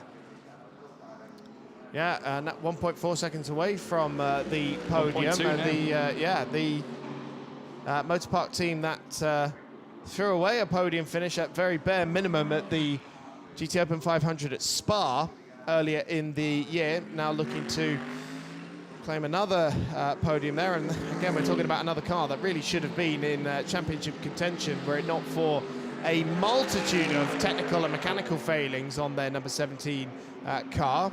Oh dear, now this looks like it's going to get argy-bargy between Michele Rugolo and Philippe Salacada. And it is Rugolo in the AF Corse run car that's currently ahead in sixth, yes, in Pro-Am at the moment. Zar-Am race leader Heiko Neumann all on his own out there. Plenty of space between himself and Christian Korzanowski. Dean McDonald now just 2.4 ahead of Christopher Haase with 16 minutes left on the clock. Is Haase going to run out of laps before Dean McDonald runs out of space? Gap down to 2 seconds now. My money's on the latter.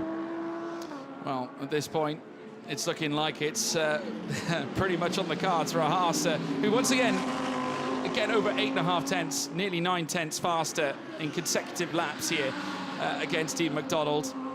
And they'll bring an end to this lap and begin, well, 80 completed at the end of this one. 60 minutes now to go. And it's been a phenomenal race, though, for Greystone. I mean, to really get off the way they did right at the start and make the most of it. Of course, though, they've still got 1.9 between them and Haase. Anything can happen in racing, and it can certainly happen at Monza, that's for sure. But Haase is starting to creep closer, and Seabear is also within a second now of Jordan Pepper. It's 9 tenths now.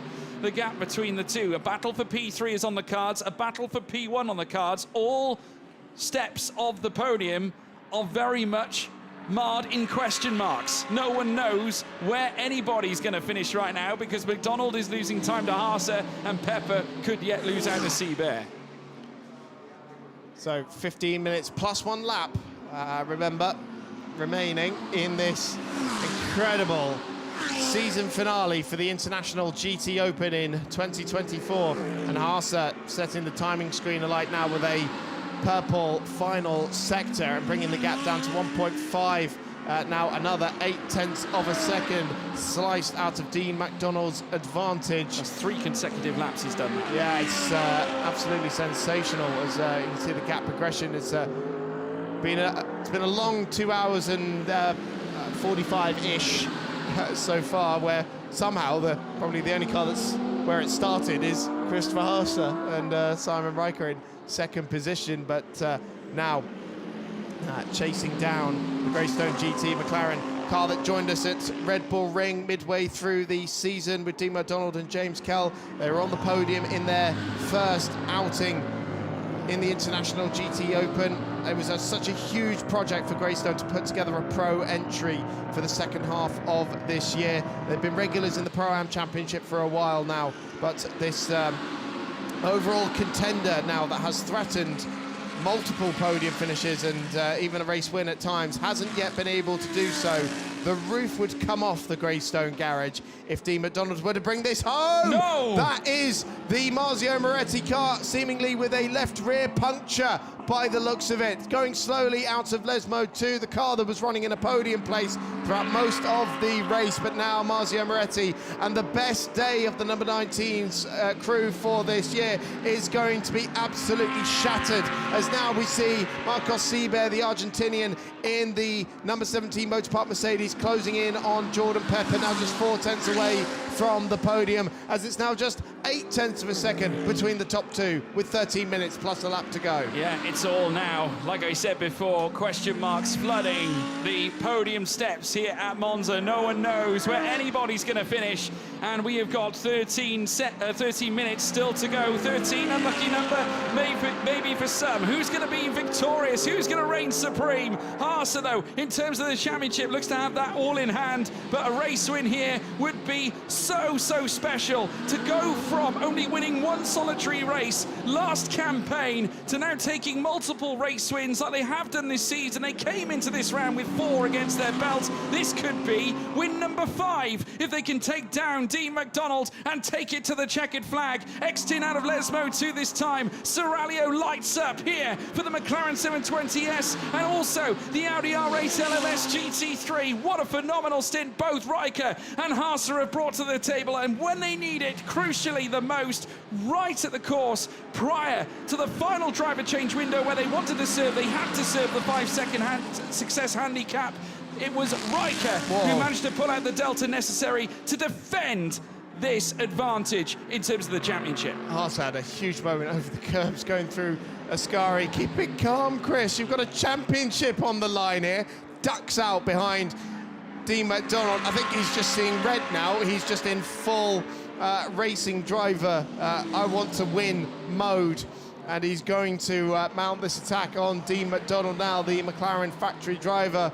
This is absolutely sensational stuff. 3 factory drivers in the top 3, and again, 3 completely different types of cars squabbling for podium places here. But Haas are now to the outside, 11.5 minutes plus a lap to go. Do not get involved in an incident now, Chris, because although you've got the position, Jordan Pepper's only 8 seconds back. He needs to make this as clean as possible, and Dean McDonald knows it, as Haas is now in the slipstream, opening up the taps on the 5.2-litre V10 in that Audi against the twin-turbo V8 in the McLaren. McDonald defends to the inside now, absolutely level as they break for the Della Rocha chicane on the outside. Christopher Haas, he's not going to try and move like that, but he will get an up and under, and on the run towards Lesmo 1. No, he cannot find a way through.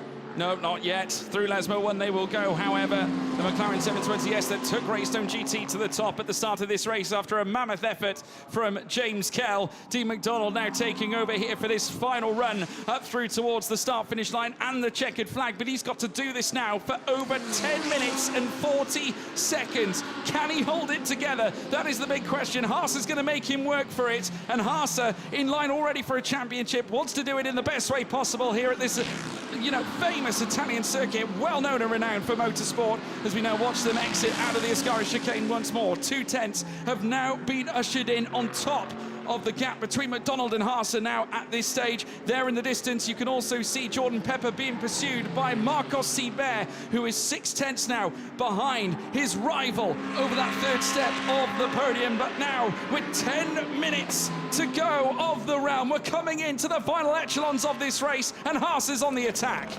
Jordan Pepper was, not Jordan Pepper, sorry, Jamie Stanley was going around with a bit of damage on the front of his AF Corsa run car. Hopefully that doesn't upset the leaders too much, as Haas again following in the wheel tracks of Dean McDonald's going into the Rettifilio chicane, taking an awful lot more curb on the inside. There was the Audi compared to the McLaren, and once again the slipstream will come into play for Christopher Haas.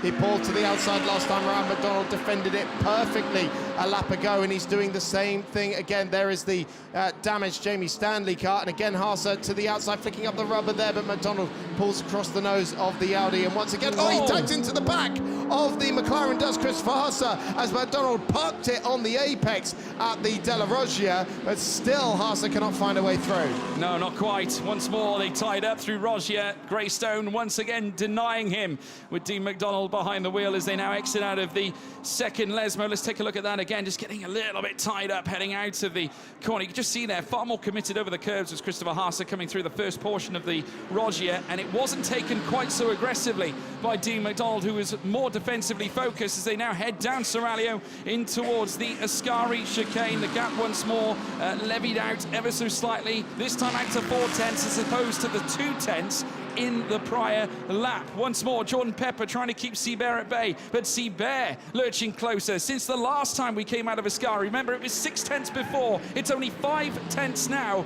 as they fly through Kerber Alboreto with now 8 minutes and 20 to go. Sounded like someone was locking up and skating off the road, and I can only imagine that was Jamie Stanley. He's the only car in front of the 2 leaders, so that will not be welcome news to these 2 cars that are zooming up to the back of the AF Corsa run car. Gap stretched out a little bit, half a second between McDonald and Haas, so Haas is not in striking distance going down into the Rettifilio this time, but again much more aggressive on the curbs, and this is where the Audis seem to be very, very strong on the traction out of this low-speed chicane, and then in the slipstream going towards the Della Rocha, but McDonald has defended this move twice already so far in the last couple of laps. He's going to have to do it for a third time. Haase again still cannot draw an overlap, and McDonald shuts the door. And Haase's going to be wary this time of the fact that McDonald's going to be a bit slower on the apex and doesn't run into the back of him. That rattling you can hear, by the way, that's the bodywork of Jamie Stanley in the car in front of him. Yeah, absolutely right. Obviously, a fantastic defensive drive here from Dean McDonald, with the prospects of Greystone GT taking a first win here in the International GT Open. It could yet be massive for them, entering the championship as they did back at Red Bull Ring. Jamie Stanley allowing them to go through under blue flags as they stretch down Seraglio once again. 7 minutes now to go. It's still McDonald out in front, but only by a slender margin. 2/10 is all that sits between them. Haase has been going to work to try and knock at that wood, trying to chop down the door to give himself a chance at landing a huge major blow that could yet bring them not only the title, but that race win. Further back once more, Seabear, now 5. Oh, he's managed to find some leverage, I think, coming in through, out of Ascari, and Haase are also getting very close to the back of McDonald, coming through Kerber Alboreto. 6.5 minutes plus 1 lap remains then, and this is the closest that Christopher Haase has been throughout, I would say, to the back of Dean McDonald's car as they blast down the front straight once again. They call this the Temple of Speed for a very good reason, and you're looking at it right now as they blast through. What has happened to Jordan Pepper? I said because Marcos Seabear is suddenly on his own out there, and there is no sight of the Oregon Lamborghini that was contesting for the championship. He's fallen right down the order. He's not coming down the straight at all. He hasn't pulled into pit lane. Something has happened to Jordan Pepper. He's limping! Jordan Pepper is limping home! And that is absolutely no hope of the championship now for Alessio De Leda. What an incredible, extraordinary end to Jordan Pepper and Alessio De Leda's day. Puncture by the looks of it for the number 10 car. Absolute heartbreak for them as they lose the podium. Motor Park inherited, thank you very much, with their number 19 car. Oh, more dramas, no. because now the 63 is parking as well. Leonardo Polcini is off the road. And if you remember, Marzio Moretti also had his own issues earlier on. That is 3 Oregon cars that have had problems here in this race. You cannot write it, folks, and already you can see waved yellows here down the Seraglio. Was there a collision between Seabear and also Jordan Pepper? I'm going to assume that's a puncture for the 63 as well, Polcini, and I don't think that's any coincidence that 3 Oregon cars have got 3 punctures there and on the same side as well, because Moretti and Peppers were on the same side. It was the rear left, and one can only assume that is exactly what has happened to Leonardo Polcini. Pepper's back out there as well. Pepper's back out, so he will still, could still finish inside the top 10. But my goodness me, what an extraordinary end to Oregon's campaign with Get Speed. Do you know what, as well, it should still go to Oregon, the team's championship, because Get Speed needed to score big in this race. So now there is no question. All Christopher Haase has to do is bring this car home, and they will be champions. We are now on the final lap of the race. We have hit 500 kilometers here in this race. The lead gap is 3/4 of a second. So that final lap board is going to be incredibly welcome news to Dean McDonald, who only has to hang on for less than 5.8 kilometers in this race. And we will have not only our 8th different winner of the season, but a first International GT Open victory for Greystone. And the good news as well for them is that there's yellow flags out there in quite a big part of the racetrack, which means Haase cannot attack going into the Ascari chicane. It's this part of the racetrack now, and he's nowhere near close enough to mount a challenge even when they get to the other side of the high-speed chicane. Double waved yellows there for the Polcini car that has parked up at the side of the road. A dismal end to the Team for Oregon Lamborghini, but my goodness me. Oh no! Marcos Seabear from 3rd position also has a problem as well. Presumably he has a puncture too. So now Lucas Dunner and Kuba Marjek will be on the podium for Team Motor Park. It's still a Motor Park podium, but all eyes now on Chris Varsha and Simon Riker. A year ago they thought they'd won the championship, but it is going to be now in 2024 redemption for East Talent Racing as Greystone GT takes their first international GT Open victory at the GT Open 500 at Monza. But the champions of 2024, Christopher Haase and Simon Riker in the #1 East Talent Racing Audi. Sensational stuff. Once again with a second place finish to round out the season. 4 victories on top of it. They have been the benchmark throughout the year, and Greystone are celebrating their first victory in the championship as well. What a day for Dean McDonald and James Kell after the latter had such a sensational start to the race. And right down to the checkered flag, we've got dramas in Pro-Am with Marcin Jedlinski. That was the Pro-Am leader. I think Coder had already got the lead, but Marcin Jedlinski ending his day in the barriers after contact with Lewis Proctor right at the end of the race there. So it is 3rd position for the number 96 crew of Lucas Dunner and Kuba Gimardzic. It's a second podium finish of the season for Lucas Dunner. Vincent Abril and Nicola Marinangeli come home in 4th. The Pro-Am win will go the way of Alam Kader and Marcello Hahn. Now, if Marcin Jedlinski can keep that car going, no, he cannot. I mean, he was a lap ahead of the rest of the field, but Jim Pla's already got across the line in 2nd. So even though Marcin Jedlinski isn't going to see the checkered flag, he should still finish 2nd in Pro-Am with Karel Bash. That's the kind of stuff we have in a GT Open finale, isn't it? Absolutely bonkers weekend with podium contenders dropping left, right, and centre right at the end of the race. But congratulations to Christopher Haase and Simon Riker.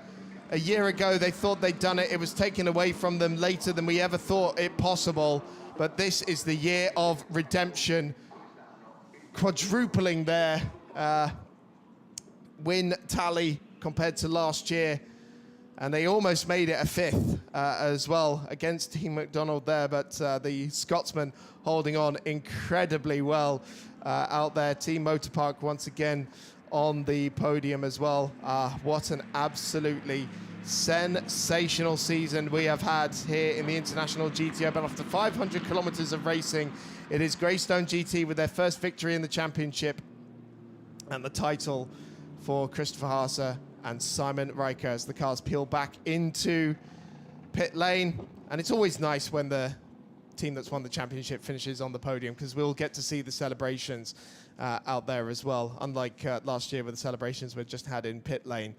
But an incredible day, an absolutely incredible day. So Marcos Seabear, although his motorpark car didn't get across the line, he will still be classified in 9th position, with Jedlinski 10th and 2nd in Pro-Am, so I can only assume that is how things are going to round up there. And it's Jim Pla and Michael Blanchimont for Santaloc, debut podium for the Santaloc team, but Christopher Haase celebrating with the team the championship for the Austrian squad, team that won the team's championship last year. That was their first year of European competition, don't forget.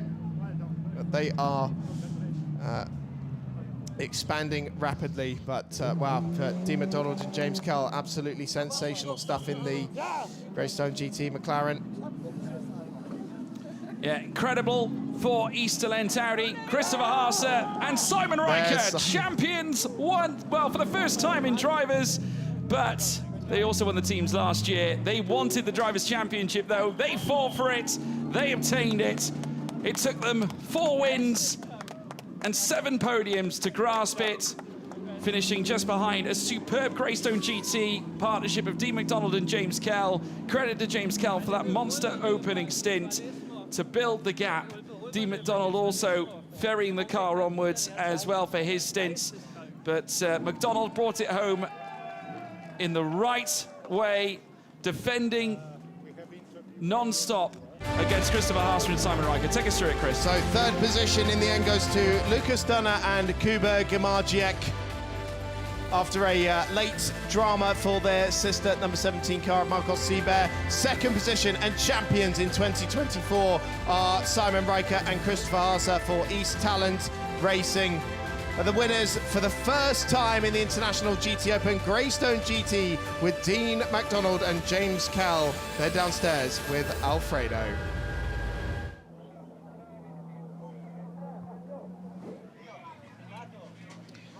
We don't have the interview just yet, but an incredible performance. Terrific end of the season for the International GT Open, and first win for these two guys that have done a beautiful, superb race. James, how was it?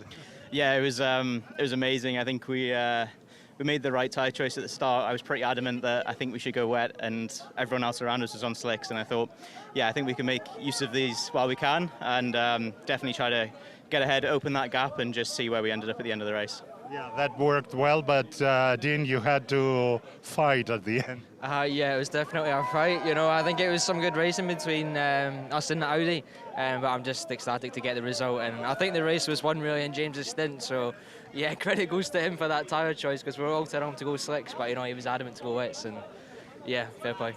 Well done, guys. Well-deserved first victory, and come back next year. Cheers.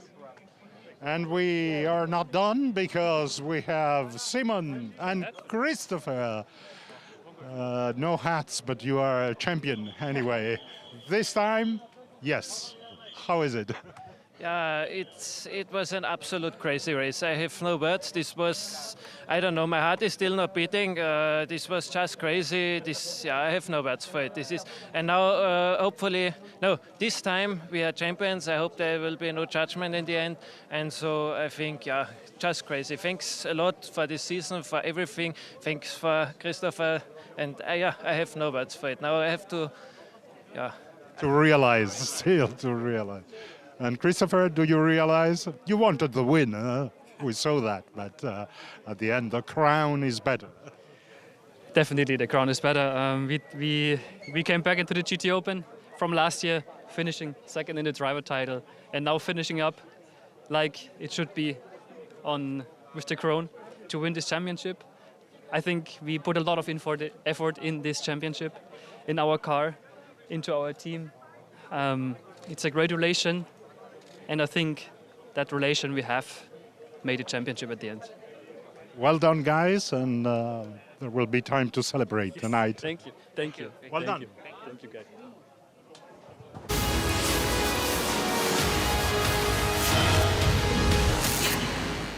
Very emotional part further down there. Let's take a look back at the last 500 kilometers of racing. James Kell said that his win was made in the first stint. He was not kidding. But we had side-by-side between Riker and De Leder, the two championship protagonists who were fighting for the title, but Haase taking over the car, eventually getting it into a good position as we had plenty of squabbles further down the order. Gustav Bergström from second position getting shoved into the gravel trap on the exit of the Rettifilio before more problems struck that car collection. Porsche, they had a pretty dismal day in the end with both of their other cars being taken out of the race. Jordan Pepper and Alessio De Leder swapping between the two cars, and then this moment for Riker that put him ahead of Alessio De Leder as both were getting balked up in the traffic, but it was Riker who navigated it slightly better. De Leder nearly had a major drama here when Mikey Porter nearly went into the side of him. It took out Tiemann van der Helm, sadly, in their Pro-Am battle. Final stint got underway in a little bit of sunshine as Christopher Haase played devil's advocate and daring with danger, battling Marzio Moretti for second position. It was an incredible battle for Haase, and a risky one at that, but dramas for Jordan Pepper very late in the day. Saw him with a puncture dropping away from the podium places. Late drama in the Pro-Am standings as well, with Marcin Jedlinski coming a cropper against Lewis Proctor. The Polish driver would still finish second in the standings, but as Haase attempted to pass Dean MacDonald, he could not do so. They were victorious in the GT Open 500 at Monza, with Christopher Haase and Simon Riker with no arguments finishing ahead in the championship. Here is the final results of the GT Open 500 at Monza. It's a first victory for Dean McDonald and James Kell, 1.5 seconds clear in the end of 2024 champions Simon Riker and Christopher Haase, Lucas Dunner and Kuba Gimarzik joining them on the podium, with Marin Angeli and Abril in 4th, Bergstrom and Menzel 5th in the end. Pro-Am victory going to Marcello Han and Alam Kader in the Blau Motorsport AF Corsa run car, ending their season on a high. Still, Jedlinski and Bash were classified 2nd in class, despite not crossing the line, nor did Marcos Sieber, but they're still 9th, with Jordan Pepper 7th in the end after their late puncture. Late puncture as well for Marzio Moretti, finished 11th, with Michael Blanchemont and Jim Pla finishing 3rd. It is a maiden Pro-Am podium for Santaloc Racing, just beating Yannick Mettler and Dexter Muller to the podium. Huge battle that ensued further down in the Pro-Am classification, but Heiko Neumann and Timo Rumpfkarl end 2024 with the AM victory for Team Motorpark as well, in 20th position overall. As Rolf van Eycken and Leonardo Polcini didn't make the checkered flag in the end. Also punctures for them, we suspect. The late contact for Zach Meakin and Mikey Porter, that dropped them out of the race, but we lost the Timon van der Helm, Hash and Kiki Satnana cars. Final classification, Christopher Haase and Simon Riker, 16 points clear in the end of Alessio De Leda after the late puncture, with Vincent Abril and Nicola Marin Angeli further 4 points behind. What could have been, had they started the season in the way they have finished it, they are certainly going to be championship contenders next year, should they choose to come back to the standings, as will Gustav Bergstrom and Nico Menzel, I'm sure, up to 6th position in the end for Car Collection at the end of their debut season in the International GT Open. So the podium will now commence with Lucas Dunner celebrating his 2nd podium of the season. His first one coming with Julian Hanses in the Team Motorpark Mercedes. The champions, Christopher Haase and Simon Riker. You saw the emotion in Christopher Haase as well, the tears coming out of his eyes. He was in a similar mood last year, but now for a very different reason. But the first time for James Kell and Dean McDonald, both class winners at the Spa 24 Hours, and now the GT Open 500 at Monza for them as well. A maiden podium for the first time. Greystone GT represented at the podium, and for their victory, the British National Anthem.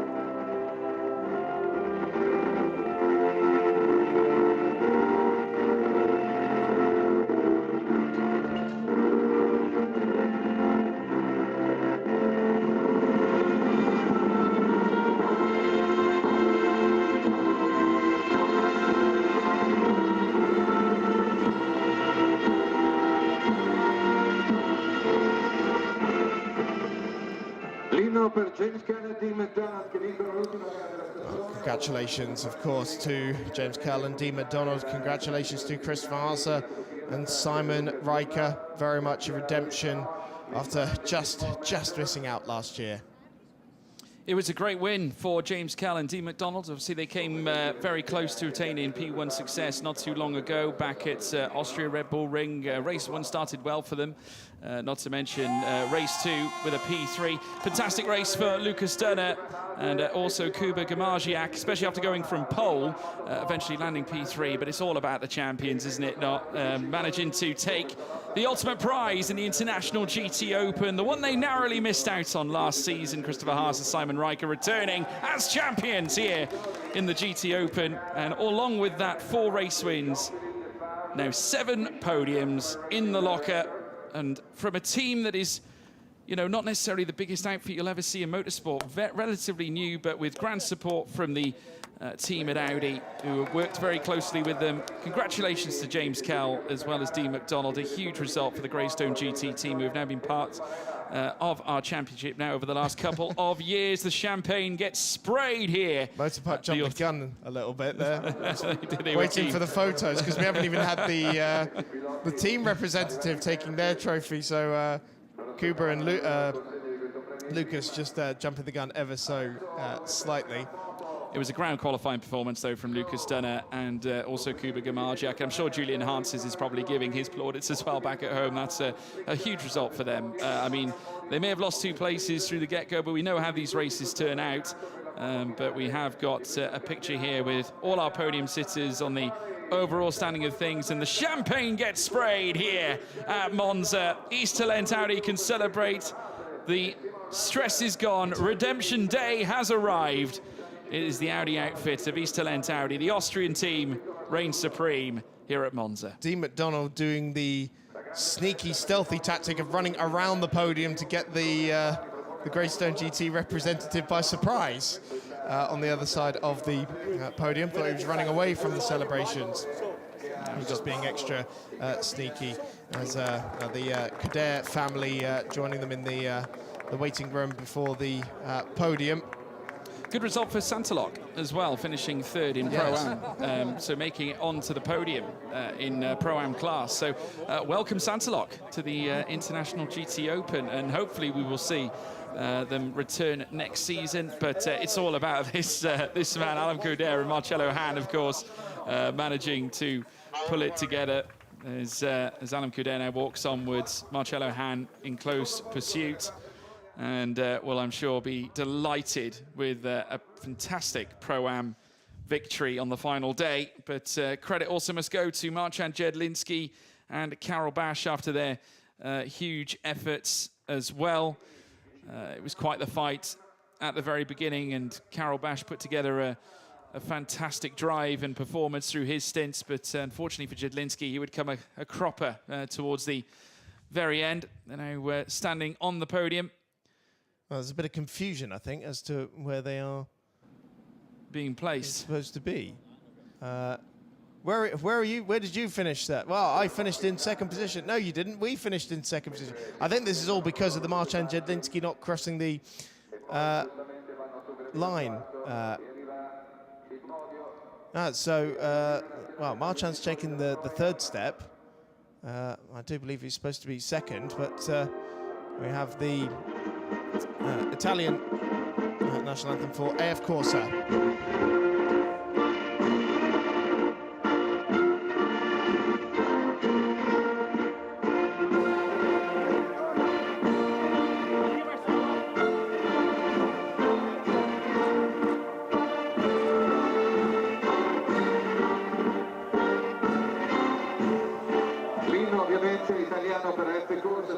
Yeah, I should correct myself. It's not Marcin. It's just somebody from Olymp who's represented them, because, of course, Marchan's somewhere on the other side of the circuit at the chicane. Hasn't been brought back yet, and I'm sure Karol Bash is a bit miffed.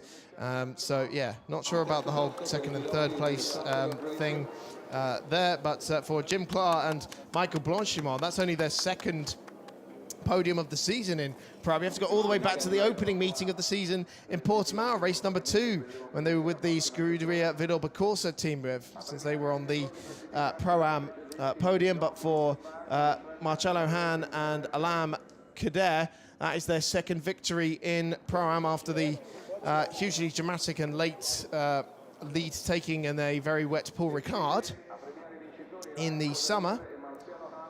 And now they're ending their 17th season together as teammates with victory in the Pro-Am classification. Prior champions in the International GT Open in the Pro-Am category, of course. They put together a dang good show for us throughout the year. The Brazilian pairing, champions back in 2020. And so we've got to talk about it as well. As I was watching Luis Ramos present the first trophy for the Michelin company, of course, we got news that has obviously broken out through the weekend, that the relationship between Michelin and the International GT Open and GT Cup Open will continue another 3 years. Fantastic news as well. Already celebrating 10 years. We're going to make it 13 now as well, with the re-signing of the Michelin arrangement. And what a fabulous company that have supported this championship now for all this period, and have obviously been,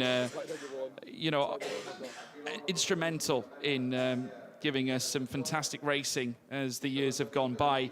And that looks set to continue, which is obviously fantastic to witness. And Olymp will feature on the podium again, this time, though, in AM class. Heiko Neumann and Timo Rumpfkarl, though, AM race winners. There is Timo Rumpfkarl on the left, of course, Motor Park team boss. And he's having a conversation with Christian Korzanowski. Stanislav Jedlinski stood next to him. Heiko Neumann, as well, fundamental to the Motor Park team. He's on the right-hand side as they stand there. And, of course, we've also got our third place down. Well, in fact, our third place down was Kiki Saknana and Adamu Seika, who unfortunately had that big off coming out of Ascari. The car was actually left on the side of the road. They did not finish the race. Fourth victory of the season for Timo Rumpfkarl and Heiko Neumann. Of course, Giuseppe Cipriani, very much the benchmark in that category this year, but he was racing in Pro-Am today with Rubens Barrichello. As the Pro-Am drivers clear the podium. We'll have our last podium of the season underway. Oh, there was Karol Bash in the end. He did eventually make it, and I think I just saw Marcin Jedlinski as well. So they did make it in the end, but didn't get to show their faces on the podium, sadly. But we will move on to the AM podium. Of course, all bronze lineups in that category. And it is represented once again. Stanislav Jedlinski and Christian Korzanowski. Marcin just reminding Stanislav to go to the podium. His name was called. I don't think he quite heard it, unfortunately. But Christian Korzanowski leading out the Olymp pairing to make their way onto the second step of the podium as they do so. In fact, they're going to take the third step. Oh, no, they got the wrong one. They had to go to the second one. I thought it was the wrong one. Yeah, there's only two finishes. I mean, in fairness to Stanislav, he's one of the oldest drivers in the field, so I probably didn't hear his name. Give him a little bit of credit. He's had a long race as well. It's quite a mammoth taking on the GT Open 500. But Heiko Neumann, Timo Rumpfkarl, here's the national anthem.